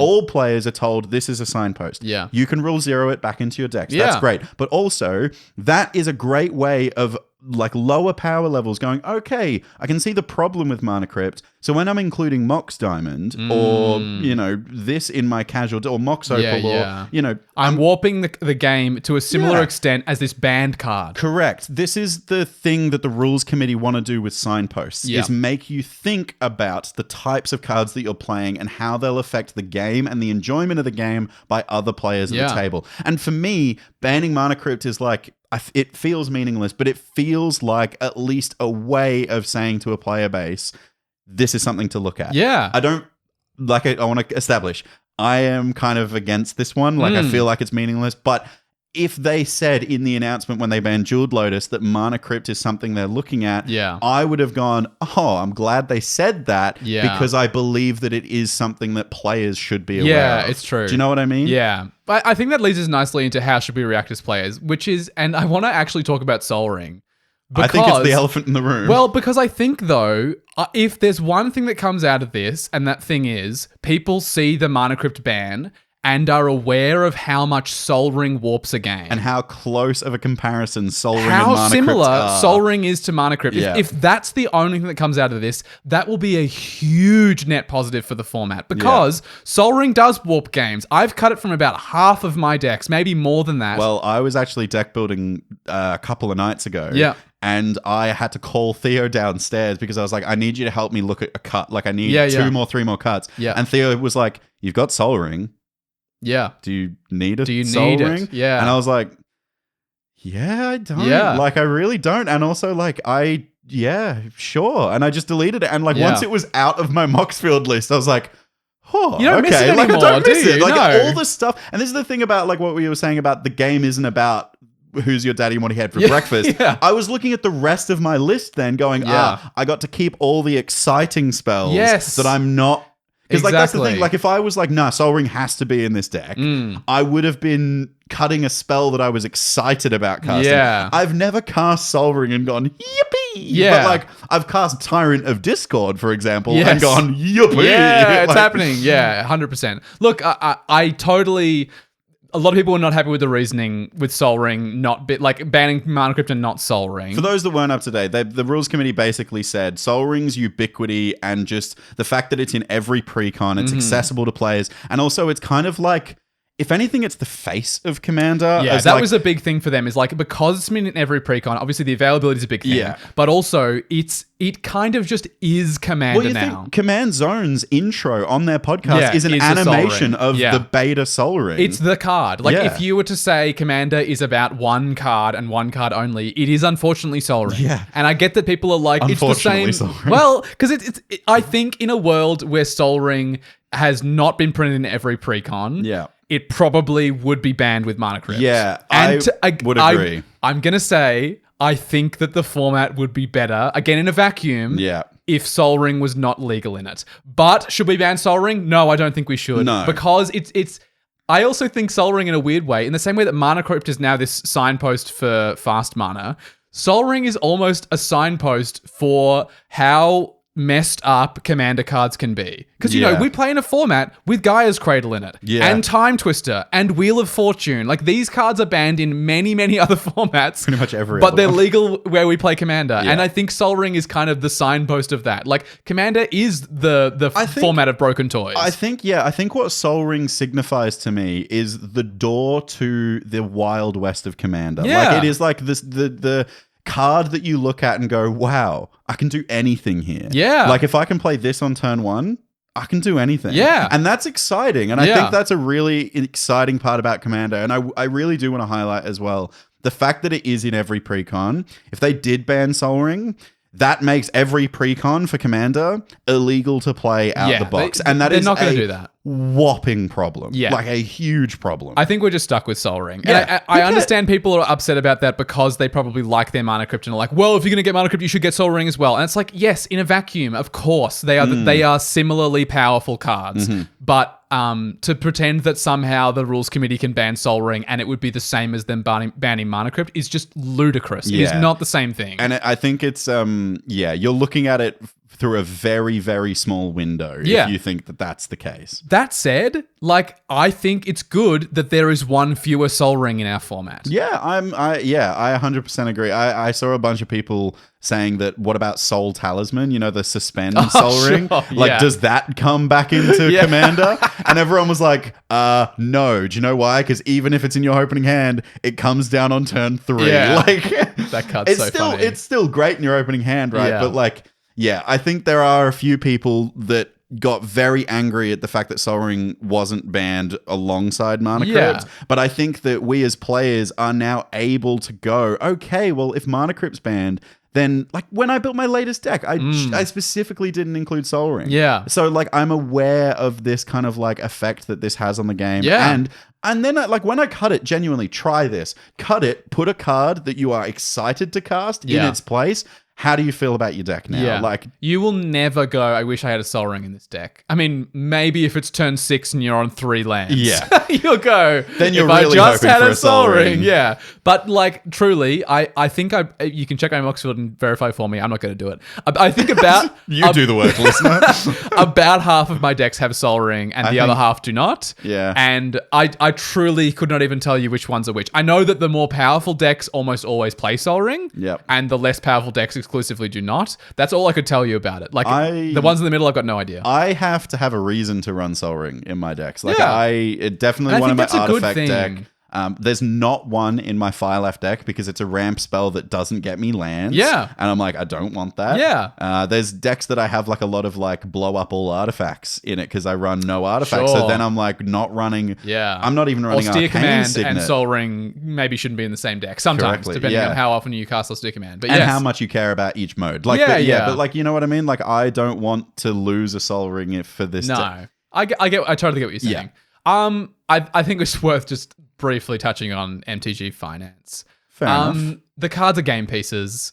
The rules committee were not doing insider trading, and Magic sets are designed and planned years in advance. Yes. There was none of like this whole narrative of like, oh, they planned it, they wanted everyone to buy the card, and then they're going to like what. Can I point It's out just something? ludicrous, yeah. Okay, so if people are saying that, oh my god, they planned this, that's why they pumped it all out with Ixalan, right? Yeah. Ixalan was planned 2 years prior to its release. This is the right? thing people keep forgetting. There's that. And also, if they're working in tandem with Wizards of the Coast, which we'll go into, Wizards of the Coast are going to run it. Yeah. Why the fuck would they reprint a thing that's still being printed, by the way? Like, Ixalan is still in circulation. Yeah, like, you can buy it at your local game store because it's still in standard. Yeah. Why the hell would they want to make people less incentivized to buy the pack? Yeah. Like, people are so quick to jump on this like accusatory like stance of like, you guys knew what you were doing, you wanted to screw us up. It's just ridiculous. Do you really think these people that also, by the way, not sure if you forgot this, they play and love the game as well? Yeah. Like, if anything, they play it more than we do. Yeah. Like, as content creators, Walt and I play a lot. As average people, like, we play the game as a pastime, right? Yeah. This is their whole friggin' life. Like, these people play Commander more than any of us. Do you know what I mean? And they're volunteers, by the way. They are not getting paid. None of them get paid, and it's just ridiculous. Like, clearly, someone who devotes that much of their time and energy to managing a format for free, for like the good of the community. yeah, they care about the health of the format. Yes. They are not like. I actually think the way that they did these bans actually, to me, pretty clearly said that they don't care about the finance side of the thing. Yes. They're going, no, regardless of how much these cards are worth, these cards need to go because they're not contributing to good games of Commander. That makes me respect them more. Yeah, I 100% agree. And like the fact that, they, obviously they, planned this in advance, but they probably would have been talking about this for, I don't know, maybe a month is the length of their conversation. Yeah. I didn't see any of them off sell cards. If anything, I saw a bunch of CAG members like posting pictures of their, like, all of their mana crypts and all their dock sides being like, well, adios. Like, they're making jokes about the fact that this is just how, and like, the other thing, one of my really good mates, and your old housemate, Stubbsy. Oh, sure, Cooper, he was saying, and he said it in the most perfect way possible. He said so many of these tweets and comments about these bans show so hard that none of these players have ever played any other format of Magic before. Yeah, because bans just happen. Like, if you play Pauper, like I had a burn deck and Monastery Swiftspear got banned, and I was like, okay, I guess I'm subbing these 4 cards out now. This affects your whole deck. And I think that if you've never played another format of Magic the Gathering and have only played Commander, these bans are going to feel like someone pulled the rug out from underneath you. But you know the meme of the guy at the gallows? And it's like, first time? Yeah. Stubbs made a meme in our group chat of modern players and Commander players. And it was like, First time, yeah. First time you've had a ban completely ruin your finances or your entire deck. Straight up. Yeah. It's every day in Modern. And that's why I think the reaction was so ridiculous. It's like, guys, we play a game, we play format. People play games and formats, and there's bans all the time, and you know what? They're fine. Everyone's fine. Anyway. All right, deep breath. We did it. We got through all the bans. The bans are done. Well done. But now... Yes, we need to talk about the aftermath of these bans, which we spoke about at the top of this episode, which is that Wizards of the Coast now are in charge of the Commander/EDH format. Yeah, and before we do that, Get Commanded as a whole would like to genuinely, from the bottom of our hearts, thank Olivia Gobert-Hicks, James or Jim LePage, Scott Larrabee. I never know how to pronounce his name. It's just a bunch of vowels. Yep. Toby Elliott, Gavin Dugan, and of course, Sheldon Menery for their dedication to this format. Genuinely, this game of Magic, but the format of Commander has shaped Walt and I our entire lives. We have dedicated a lot of time to not only this podcast, but just hanging out. Commander saved us during COVID. Yeah. That was a big reason why we got through that whole pandemic, was 100%. Because we had Commander in the house. A 4-player casual way to play with my cards from 1993. Yeah. And that's so beautiful. It's a really special thing. Absolutely beautiful. And I'm still floored by the amazing format that we play. And we need to thank those people for making it the way that it is. So for the rules committee, and also extending this out to the CAG, and even members resigned from the CAG, including JLK. Yep, we were there for a long time. Thank you all genuinely so much. We understand your decision to do this after this quarterly update. Yes. I think we can both say we're not angry or resentful towards any of them in any capacity. You guys did so much for so long, and it's totally reasonable. Yeah. And we owe a lot to you, so thank you. So thank you. Anyway, what does this mean? Yeah, what's next now? What does this mean? Look, we still don't know very much other than what they've officially stated in their announcement article. They did do one stream as well. With Gavin Verhey and Aaron Forsyth. Yeah, Aaron Forsyth, I think it is. Yeah. Aaron Forsyth. And they were looking at a few things. That they introduced this thing called the brackets. I don't think we're going to be going into that today. But a large portion of never mind. It's right here. A large portion of the announcement article was actually dedicated to a new way of evaluating power levels within Commander Pods for tier system. That's the only thing that they've really spoken about so far. Yes. Which is that they want to give, and again, this is not a hard and fast rule that they're bringing out, but they're looking at creating a way that people can have pre-game conversations. Now, before you jump and go, I don't like them running that, Walt and I do that. Yes. We literally designed and printed off templates of how to have a Rule Zero conversation. And now WotC are looking at it and going, let's do the same thing that Walt and James in Australia did. They had a really great idea. We're very aware of what this little podcast called Get Commanded are doing. We're the only reason. But they're doing it in a bit of a different way. They're doing it based on specific cards. So if you have a deck with... Ancient Tomb was the one they used in the article, which I feel a bit weird about as a card to choose. Yeah. They said if you've got a deck that's got Ancient Tomb in it, it's like a tier 4 card, right? 4 being the highest tier. 4 being the highest, yeah. However, if it's in a graveyard/tomb themed deck, you can say, I have Ancient Tomb in this deck, but without it, my deck is a 2. Yeah, it drops down a bit. So it is based on cards, though. So there are cards, the way that they have proposed this so far, cards that could be played in every deck and are usually totally fine, like Wrath of God, like Sol Ring, are in tier number 1, the lowest tier. They're always fine in tier 1. Then in tier 2, you start to get, cards I think it was like Swords to Plowshares was maybe Swords was? Yeah. Anyway. And like Staples. Staples, but the more powerful ones. Yeah. Maybe cards like Smothering Tithe. I'm not sure for sure if that's in there. Tier 3.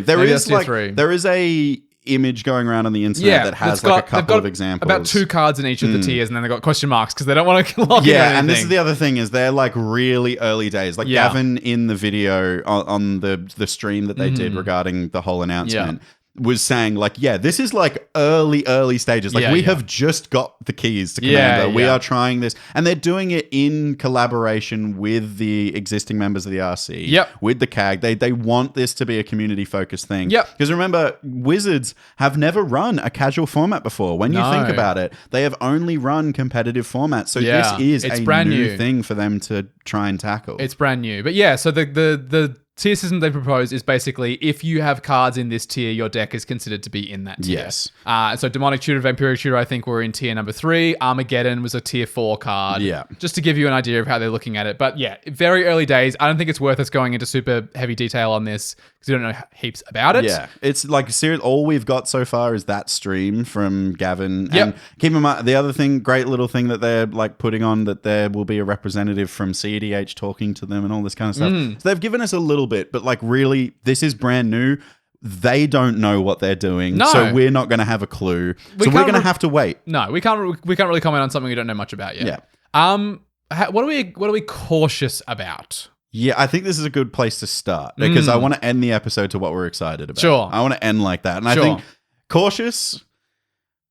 Look, I think I said this before. I'm cautious for the commercial / capitalist implications of them taking over the format. Sure. I mean, they have a vested interest in the way the rules committee did not, right? Like they designed the cards that they will sell the product. You know, if you're going to talk about anyone, like mythical world where Commander was always run by Wizards of the Coast, and they printed Jeweled Lotus and then banned it 4 or 5 years later. If they were running the format, you could pretty rightly be like, so you designed this card for Commander, sold it like crazy in packs, and then banned it once it was out of circulation anymore. I mean, you can say that about Modern because they do the same thing. Yeah, with Modern. exactly. Like you could quite rightly look at them and go, what are you doing? Yeah. Why are you just printing your own money for yourself? And I think this is the thing that I'm scared of because I've said it before, and when we were talking about the bans, I don't want more made for Commander cards. Yep. I want, because the thing that I love about Commander is that it is you as the deck builder get this massive pool of cards and can do whatever you want with them. Yeah. I don't want Wizards saying this is what you should be doing. This is how you should play. This is a deck. And this is how you should build it. And not only that is like these are the staples that you should be using because they effectively do that in the competitive formats that they run, right? Like the one that I like talking about the most is Modern because it was a format that was created to like give standard cards a new life. Yeah, give standard a new Old life. Standard cards. And also be a bit of a brewer's paradise, right? That was the original intention for Modern. Yeah.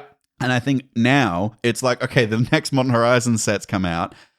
You need Orcish Bowmasters. You need Subtlety. You need Grief. You need the One Ring. You need this.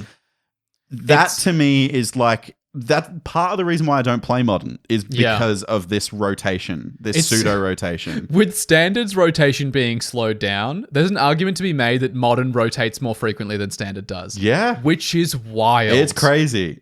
Wild. For a non-rotating format. It's really, it churns its wheels quite a lot. Very strange. What are you cautious for with this? I'm really cautious about the 4-tier system. I think just context matters so much when you're deck building, and I really don't like this idea that just having a copy of a particular card puts your deck in a tier. No. A deck with Vampiric Tutor is a stronger deck. I've spoken before about how I'm not crazy about tutors and I cut them from a lot of my decks because I don't like the consistency they bring. But some decks are using it to put Reforge the Soul on top of their Miracle deck. Yeah. As the top card so they can Miracle it for the turn. Bit of a different thing than Vampiric Tutoring for a Mana Crypt on turn Yeah, one. or a Cyclonic Rift. You know, like there thing. are decks that are using Vampiric Tutor for really, really busted things, and those decks belong in a high tier, if we're talking about a tier system, but just by virtue of including a Vampiric Tutor doesn't mean your whole deck. No, there are decks, you know, where someone's entire like Theo win con runs Vampiric Tutor in his Vampire Tribal deck, and like that Typal deck is not tier 4 deck. No. Like, it is eeasily a tier 2 or tier 3 if you want to run by that statute. But yeah, like, it's Vampiric Tutor mostly because it's got the word vampire in it. Yeah. Like I'm really not crazy about that as a tier system. I could see they're not going to do this because it's far too complicated. A points system like we have for 7-Point Highlander, Australian Highlander. Hope they don't. They will never do this. I They will hope never do they this for a don't do casual that. format. It's a nightmare. They would never ever do it. But I think as a way of evaluating decks based on the cards that are in them, just to provide points a makes scale. way more sense, right? Yeah. Because then you go, okay, yeah, Interesting. Vampiric Tutor gives you 3 points. Cyclonic Rift gives you 3 points. The One Ring gives you 4 points. Just as a now resource. you're at a 10. Just like, I would love them if they scaled a point system.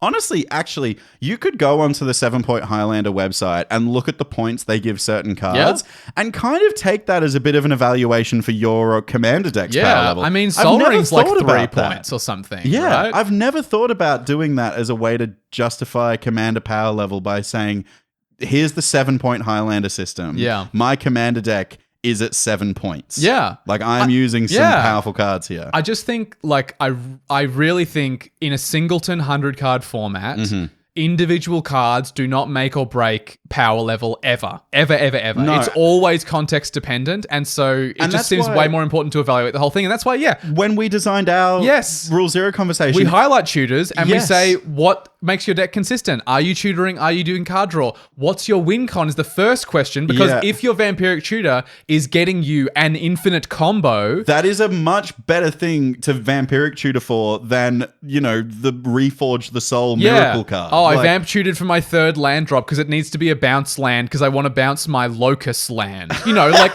it's really different. That's like brilliant. It's really important to contextualize these things. And look, unless it fundamentally changes, I really am not crazy about this 4-tier system. No, I was, to be honest, and like I didn't give it a second thought because the second they said like, we're making this as a resource for players, my immediate response with, hey, I love extra resources for players to contextualize power level. I agree with that. I'm like all for that. And that's like part of the reason we started this podcast was more resources for people to use, right? We had friends who were getting into Commander and we were like, you guys need some more structure. Yeah, and like giving the community structure to have these conversations is really, really good. However, looking at it on a objective, how effective is this at doing the job? Yeah. Our template is so much better. Like, genuinely. Stick like, with us, dude. Yeah, and like we're going to, funnily enough, in the artwork of those templates, Mana Crypt was one of the cards that was listed in the art. I need to refresh. Well, we were going to refresh it anyway, and we Yeah. want to make a digital version for it that's pinned in our Discord and, send it to game stores around Australia. And look, if we can get it overseas, we'd love to do that too. Hell yeah. But I think, I'm curious to see where they go with it, but our Rule Zero is tried and tested. You can trust us. Like, this is how we balance our streams, and our streams are always really close. Yeah. They're exciting games. Yeah. This is how we do our power level discussion prior to going live on Twitch. Yeah. So it works. We know it works. Yeah. What are we excited for? On a more positive note. I'm excited for CEDH, weirdly. Yeah? I think that Wizards taking over CEDH does, and especially post bans, right? There's going to be this huge meta shakeup, which we spoke about when we were talking about bans. But Wizards running like Commander as a format does mean there might genuinely be like a Wizards sanctioned CEDH event. Now, I do want to put like a lot of caveats out here because we know WotC will never ever run a CEDH tournament that's proxy friendly. No. However, if they do there's been a lot of talk about this online of how you could do a WotC sanctioned CEDH event. Sure. Right? There's this really cool idea where they have cards at the tournament that are like the really expensive, like the Gaia's Cradles, I was going to say Mana Crypt then, not Mana Crypt, the Jewel Lands, all this kind of stuff. But they're not official Magic cards, right? But when you go to register your deck, you say, I would like to check out a copy of Tropical Island, a copy of this, a copy of that. So they're not like a library system or something. Basically a Wizard-sanctioned library of proxies for event runners to own. Sure. Right? So like, for example, like if they said, all right, Good Games Australia, you are now going to run a CEDH event. Yeah. We will send you this wardrobe, like warehouse of cards. Interesting. That your players can check out at the start of the event and then return at the end of the event. Right. Very similar to like, the basic land station at your LGS. Yeah. like that. You return the lands on a goodwill Interesting. system. They're not worth anything, but Yeah. it allows you to play the event legit, for real. That's cool. I would actually be so hyped to see that. I would love, like, again, we've said this before, the idea of CDH, like a competitive CDH tournament where lots and lots of people can play, is so exciting. Yeah. And the main cost to that, not the cost, the main thing prohibiting that is the cost. Yeah. It's the cost to enter. If people were playing with physical real cards, they would have Mm-hmm. to buy, $600, $700 cards, $1,000 cards sometimes. Look, but like I will say, like with Wizards owning CDH is something that I'm like excited for. Yep. I will say that I am really apprehensive of, and I maybe should have said this earlier when we were talking about what we're cautious for. I don't want them to split it. I don't want them to make CDH its own format with its own ban We've list. said that many times. We've said this many times. If you want to get more justification of this, please, again, go watch Play to Win's assessment of this. Dylan worded it absolutely beautifully. I genuinely think his take on this was like the best. Sure. And I convinced some of my own play group that this is the reason why they shouldn't split the format. Because if you do split the format, right, you have CDH and EDH. And in EDH, there will always be the top end of the format, the most powerful way to play. And that will become CDH. Yeah. And this new offshoot, its own format with its own separate ban list, is now just another format. It's not CDH. It's more like Vintage than it is like Commander now. There you go. It's like playing Vintage in 4-player pods. Do you know 4-player what I mean? Vintage. Like you cannot split this. It's Dylan said, and this is the thing that I really like, it's two sides of the same coin. It is and like I think we said it in the monthly media and got a few comments about it when we talked about that RC that came about. They were trying to make a CDH RC. Yeah, there were so many people that replied to me when I said that CDH is a metagame and a mindset, and so is every other power level in Commander. The high-powered casual Commander, that is a metagame and a mindset. You don't take that mentality to a pre-con game with someone that's playing Commander for the first time. No, that would be awful. Yeah, we have these fragmentations within the format already, and that's fine. That's That's fine. good. It's actually good that we can move along the power level scale. You know, you can play with people slightly lower powered or slightly higher powered than you. It's fantastic. It brings us all together into the Yeah. same room. Like, you know, when you're That's at the why game store. Commander's the biggest format. Yeah, right? when you're at the game store and there's a pod over there who play high power. There's a CDH pod happening over there. There's 4 pre-con games, and your mates are over here. You're all in the same room. And also, that's a really good thing. And also, someone new walks in, and Yeah. you go, "Hey, welcome to our store." Oh no, don't try and grab a game with them. Yeah. They're playing CDH. Yeah. You'll learn about that. Let's go grab a pre-con for you, and Yeah. you can sit with these guys who are playing like the Frodo and Sam deck. Do you want to play that? But also, Like, if that's you want to great. see what the top of the format looks like, go watch those guys over there. Yeah. We're all in the same room, you know? I love it. And yeah, I said it in the media. We are all one community. Yeah. And one of my biggest goals specifically was starting this podcast. I said it to Walt when we started. I want to break the barrier between CDH players not liking casual players and casual players not liking CDH players. Yeah. And in our local communities, that's happened. Yeah. And I think I can see it around the world. Like Dylan and Cam from Play to Win are playing more casual on their CDH YouTube channel. Yeah. And that's great. That is so cool. 100%. I'm really excited because Gavin Verhey has said that he is interested in assembling a format panel pretty much identical to the one that we have for Pauper. Yeah, because this Pauper only officially got a Wizards about team. a year and a half old now. So basically, like, Gavin Verhey is the Wizards of the Coast I'll explain how Pauper works, because this is basically exactly what he said he wants to replicate for Commander. In Pauper, Gavin Verhey runs this committee. Wizards of the Coast is responsible for the format. They make the bans, but they do pretty much everything that they do regarding the format in consultation with a group of community figures who guide the format and give it direction. And who are very invested in Pauper as a format. And so, you know, I know for a fact, because he gives regular updates, Gavin Verhey, which is really excellent to get an insight into what they're looking at. He was like, the other day, we experimented with Sinkhole being legal. Sinkhole is a sorcery for black that destroys a target land. Ooh. We just, for a day, brewed some decks, played them against each other where Sinkhole was legal, and we concluded, shocking, That sucks. We do not need to unban it. But, you know, they're trying stuff. They're interested in stuff. And yes, Wizards of the Coast is running it, but it's a group of community members. And he's specifically said, I want to do this for Commander.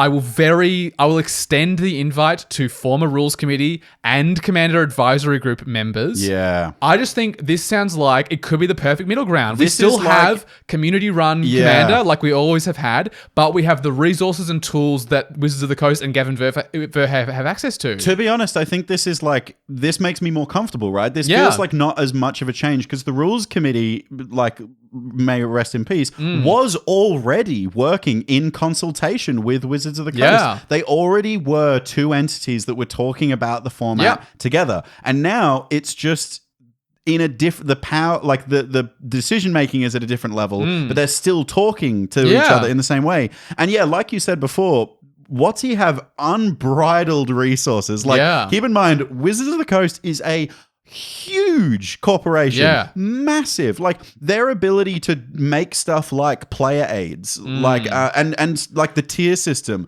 stuff like the Silver Bordered project would be easier to create and publicize and put in media, like on official Magic YouTube channels, accessible via, you know, stuff like in product boxes. Like when you buy a Commander precon, maybe there's like, you know, like we have at Command Fest, like the how to have a Rule Zero conversation sheet. That kind of stuff is going to be so much easier to do because Wizards have more money and resources. Like, remember, Rules Committee, they were volunteers. They were doing this on their own. They had their meetings on Discord or at someone's house. Like, they didn't have a big office building. No. They didn't have a bunch of data of sales and all this kind of stuff. Yeah. Wizards have all of this. Yeah. And we're two very big believers in data and informed decision making. Yeah. Wizards have this ability. Yeah. I like even just the YouTube videos Gavin Verhey makes for Pauper.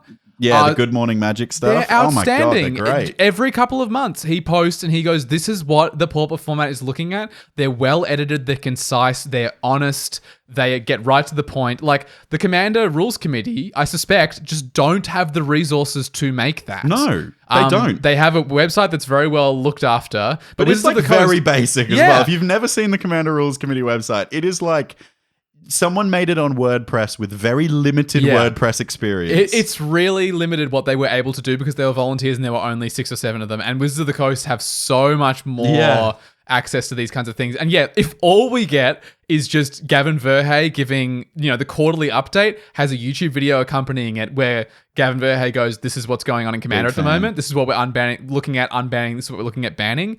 God, that would give so much to the Commander group worldwide. I will say the Rules Committee did have a Twitch channel and they did streams on the quarterly updates and stuff like that. They were very active on Discord and accessible in there. And that's great, but they definitely don't have the eyes on them that WotC does. No. Like, and I think Commander will grow as a result of this. Like, I think this is a good thing, and I think we do need to take this as an exciting thing. We can be cautious. 100% we can be cautious, and there can be things that we're concerned about. Yeah. But I think we as a community of players need to be excited about it and positive. Yeah. I think actually let's close out with a conversation around this because we did that for each of the bands. Sure. How we as a community can like take the news that Wizards owns Commander now and how can we make the format a good place. Yeah. I mean, look, it's like the Space Commander said, the format is the players. The players are the format. Yes. It's on it will succeed based on the players and how they play it. And so, yeah, keep playing the way that you actually want to play. You know, like if you want to unban your mana crypts, do it. If you want to like start a new sub format where certain things are legal, like go ahead and do that. But like if you're going to be playing Commander, find the way that you want to play it and find people who you want to play it with. I 100% agree. And like there is a community of players for literally every power level under the sun. Yeah. There is like below pre-con level games being played out there. Builds. Yeah, comfortably below pre-con level, all the way to CDH, and there is like active members of the community in each of those tiers, and you will find great games there. I think also engaging in the conversation publicly is a good thing, but do it appropriately, for God's sakes. Like the response to the bans and the threats on some of the Rules Committee and the CAG, that was unacceptable. Yeah. But the ethos of it being a community-driven format is that the community has a voice. Yeah. So speak, be appropriate though. Yeah. But like your voice is important. And if you want to talk on larger scales, jump into the Magic official Discord. I just joined the official Magic Discord because that's now where all the Commander lives, stuff is. So yeah, it's ridiculously big. But if you want, like, even in our Discord, if you want to voice your opinion and just have it be out there and be heard, speak up, be a part of the conversation, but do it appropriately. I can't believe I have to add that tag. I know, it's crazy. I think it's definitely worth also noting, like, we as content creators are really familiar with this. You mostly hear from people when things go wrong. When criticism is the thing that people are happiest to say. Yeah, and like, we know, because we've polled people and we've spoken to people, that there is a large contingent of people, for instance, who just listen to this podcast, who just, like, in a way, for us, silently enjoy it. We don't hear from them. They don't interact with our posts. They don't do anything that would make us even aware that they're there, but they're out there, they're enjoying the podcast. And we know, because you come up to us and you say, "Love that last episode, Walt," when you see us at the game store. But like, or we see the difference between like how many comments on a video we get versus how many downloads we got on the podcast. Yes, like that kind of thing. It's a vastly different number. And so, like, I mean, not selfishly, I'm saying, share your positive thoughts. Yes. As well. As a content creator, tell us what we do right. But just everywhere you go, like, it really doesn't take you very long to say something nice. And I think, especially being online, there's so much content available for free. Yeah. And we just take it for granted and we don't say anything about it. And it really doesn't take very long for you to just go, "This video was so good," or "I love where the format is going." Like, when you're engaging in conversations, try to be excited and try to speak positively about things. Like, by all means, have your criticisms, but try to balance them. Don't only comment on something when it makes you mad. Have you ever heard of Also comment when you're happy. Have you ever heard of the compliment sandwich? Compliment, insult, compliment, or something like that. Yeah, so if not insult, but compliment, criticism, compliment. If you want to give someone a piece of criticism, to make it more palatable, if you sandwich it between two compliments, it's so much easier to bear. So, like, for example, with this, basically we've done this the entire episode, right? We've done like what we're excited for, what we're cautious for. That's kind of like the vibe of this episode. If you go to a convention and you see Olivia there, you say to Olivia, "Hey, Commander at Home is one of the best Commander shows out there. Really love that. I think that Mana Crypt should have been banned, and maybe you put too much brakes on that. But you know what? As a member of the rules committee, thank you so much for all that you do." See that? I threw in my criticism and my point, but like, how do you think Olivia's going to respond to that? Like, she's going to be like, much more balanced. Yeah. Do you know what I mean? Obviously, there is so many things to be discussed, and there's been so much change. I think my last thing that I think we can do as players is not be scared of change. Be not afraid of change. I think that, especially with the CEDH meta shift, I think a lot of people were like, CEDH is dead. Like, I saw YouTube videos with that title. And I'm like, settle down. Ridiculous. Like, it's not dead.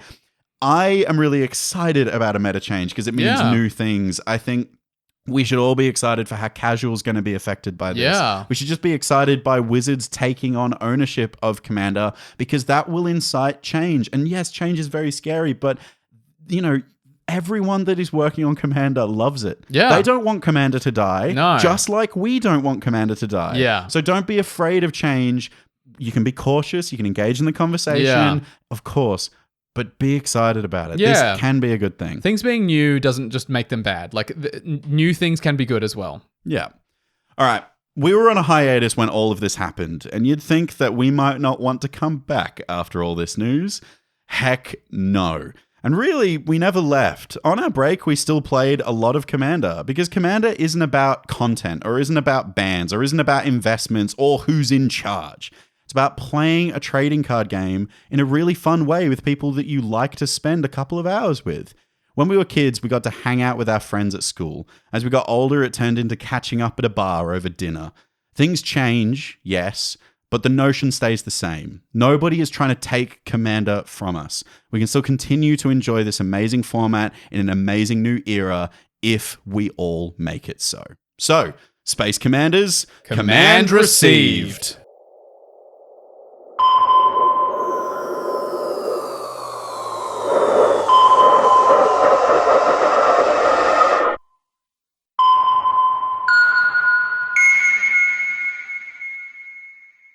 Hey. Wow. Our longest episode in a long while. 2-hour episode. I hope you guys enjoyed. Look, we knew this was going to be a big one. Yep. Thank you for sticking with us, but we really want to know what you think. Yep, because I've got nothing more to say. Yeah. I've said everything I possibly can. To listeners, do you feel commanded? What do you think of these bans and Wizards of the Coast taking ownership of the format? Keep it civil. It's complicated. It's scary. I know, but there's lots to be excited about and be positive about. Yeah, thankfully our community's been pretty amazing. You guys have all been great in the Discord, yeah, the Discord, shout out to all of you, people that have talked to us in person. Yep. You've all been great. If you're not in our Discord, definitely do that. But if you're, not in our local game store and can't talk to us there, you can talk to us on all the social media platforms. At Get Commanded on Twitter and Instagram. Talk to us there. But best place to do it is now live on Twitch, which we have done one stream since. Yes. I wasn't playing, but you had a great game. Yes. On twitch.tv/getcommanded, every single Monday night, you can catch us playing Commander, and now catch me playing some other stuff. I will definitely be turning on my streamer mode and try and stream a lot more Magic content. Probably not Commander content, but MTGA. Probably standard, right? Drafts. Yeah, cool. Maybe I'll do a deck building stream or something like that, or a pack opening, buy a box or something. Why not? More streams. Yeah, and also definitely subscribe to our YouTube channel, because after the hiatus, YouTube is definitely going to be a focus for Get Commanded. I don't want to promise anything, but we are really we are realizing that we do so much for our audio podcast and not a lot for YouTube. Yeah, so go subscribe there. We're looking at that. And don't forget to check out our Patreon page. It's linked in the show notes. It's the absolute best way to support the Get Commanded podcast directly. We'd like to thank our patrons, Fuzzy, Bottomless Potamus, Dyer, Dylan Norg, Bertie, Crazy Logic, Benjamin, and Henry Solis.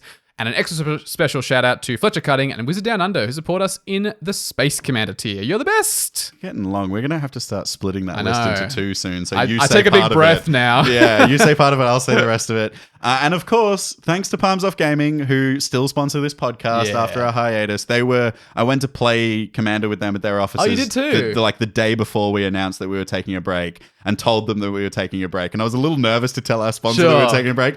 And honestly, Jacob, Jack, the whole team were like, oh man, you guys earned that. Holy heck. So yeah, we're still very, very down with Palms Off Gaming. They create awesome stuff, and they're really ramping up their game in Magic. They are playing a lot more Magic than they used to. Yeah, and there's a lot more content creators as well who are now under the POG banner. Cozy Magic Club, outstanding local content creators. Attack on Cardboard, if I'm not mistaken. Now in there as well. They're both Melbourne-based Magic content creators who we are big fans of. So and we're very happy to have on the POG team. For sure. And you can head to palmsoffgaming.com.au /getcommanded. You can get 10% off your purchase and support us at the same time. That's palmsoffgaming.com.au /getcommanded. Yeah, exciting. All right, time to Planeswalk. We're out of Getting here. out of here. No more Magic. No more Commander. We're It's done. been a while, but I actually think it's my turn. It is your turn. I want to talk about. We're out of September. We're in October now. It's spooky season. Ooh. I've already been to my first Halloween party. Of the spooky season. I went to a friend of ours and patron of the show, Dylan Norg's birthday party. Who threw a full on Halloween and was in the invite was put some effort into your costumes because I want some. Firstly, that friendship group is a lot of cosplayers. I've been told, so they've got standards. Everyone's got costumes at the ready and standards. Yes. So I went for a high school jock werewolf vibe. Excellent. I have a varsity jacket that I don't wear a lot. Sure. I had American football. And then a lot of fake blood and dirt. And I just got a knife and cut up my t-shirt, cut up the varsity jacket, poured blood all over there, got some werewolf ears as well on the top. I've got a bit of a hairy chest, but not enough to constitute werewolf level. So I bought fake werewolf chest hair. So my ripped top could have a bulging bit of chest hair. It was a lot of commitment. I had a really, really fun time. I think that's the first... Because they're a little bit younger than I am, and I feel like I've gotten out of house parties. As you get older, house parties become more dinner parties. Sure. And I really missed doing the staying up to 3 a.m., sitting by a fire outside, waking up the next morning. We stayed the night and woke up the next morning, and it was beer cans all over the floor and... I don't know. I missed a proper party environment and just a lot of people dancing no one was watching. And there was a room where people were playing Mario Kart. I played one of our good mates, Abe, at Beerio Kart. Have you ever heard of Beerio Kart? All right, I'm not endorsing this in any way, shape, or form. Sure. Publicly, Get Commanded does not support this activity. But Beerio Kart is basically you play a four race Grand Prix of Mario Kart. Yep. But in every race, you have a new drink, right? Okay. And you have to finish that drink before you finish the race. However, drink driving is illegal. So to drink your drink, your car must be stationary. So you have essentially 3 strategies, right? You either can scull your drink at the start of the race. Try to win. Or you stop to the side of the road, take a little sip, put it down, go for more. Sure. Or you wait to the very end and you scull it all at the end. At the finish line before you cross. Yeah. Wow. It is a very, very fun drinking game. Get Commanded does not endorse this. But yeah, Abe and I played and we ended up we were in like this like side living room bit where the Switch was. And there was like 2 people that were watching us on race 1. By the end of it, there was like a crowd of like 15 people that were watching the last race. It was a really fun time. Excellent. Love it. I just like Halloween. I think it's such an American holiday. In Australia, Halloween isn't like super celebrated. No. But compared to America, from what I can tell. Trick-or-treating is like done, but not a lot. No. And like Halloween parties don't tend to be as big here. Like, but it's like, for me, Halloween is like an excuse to have a party. Yeah. Do you know what I mean? Totally. And, like if it's fun for that reason. It's same with Christmas, you know? Like Christmas is an excuse to get everyone together and celebrate. Same with Halloween. And it's like, it fits my vibe more. I'm much more about spooky than Christmas bells. That makes sense to me. Yeah. Well, that's all we have time for. We'll see you next Friday for another transmission from the Space Commanders. We're back, Commander players. Bye.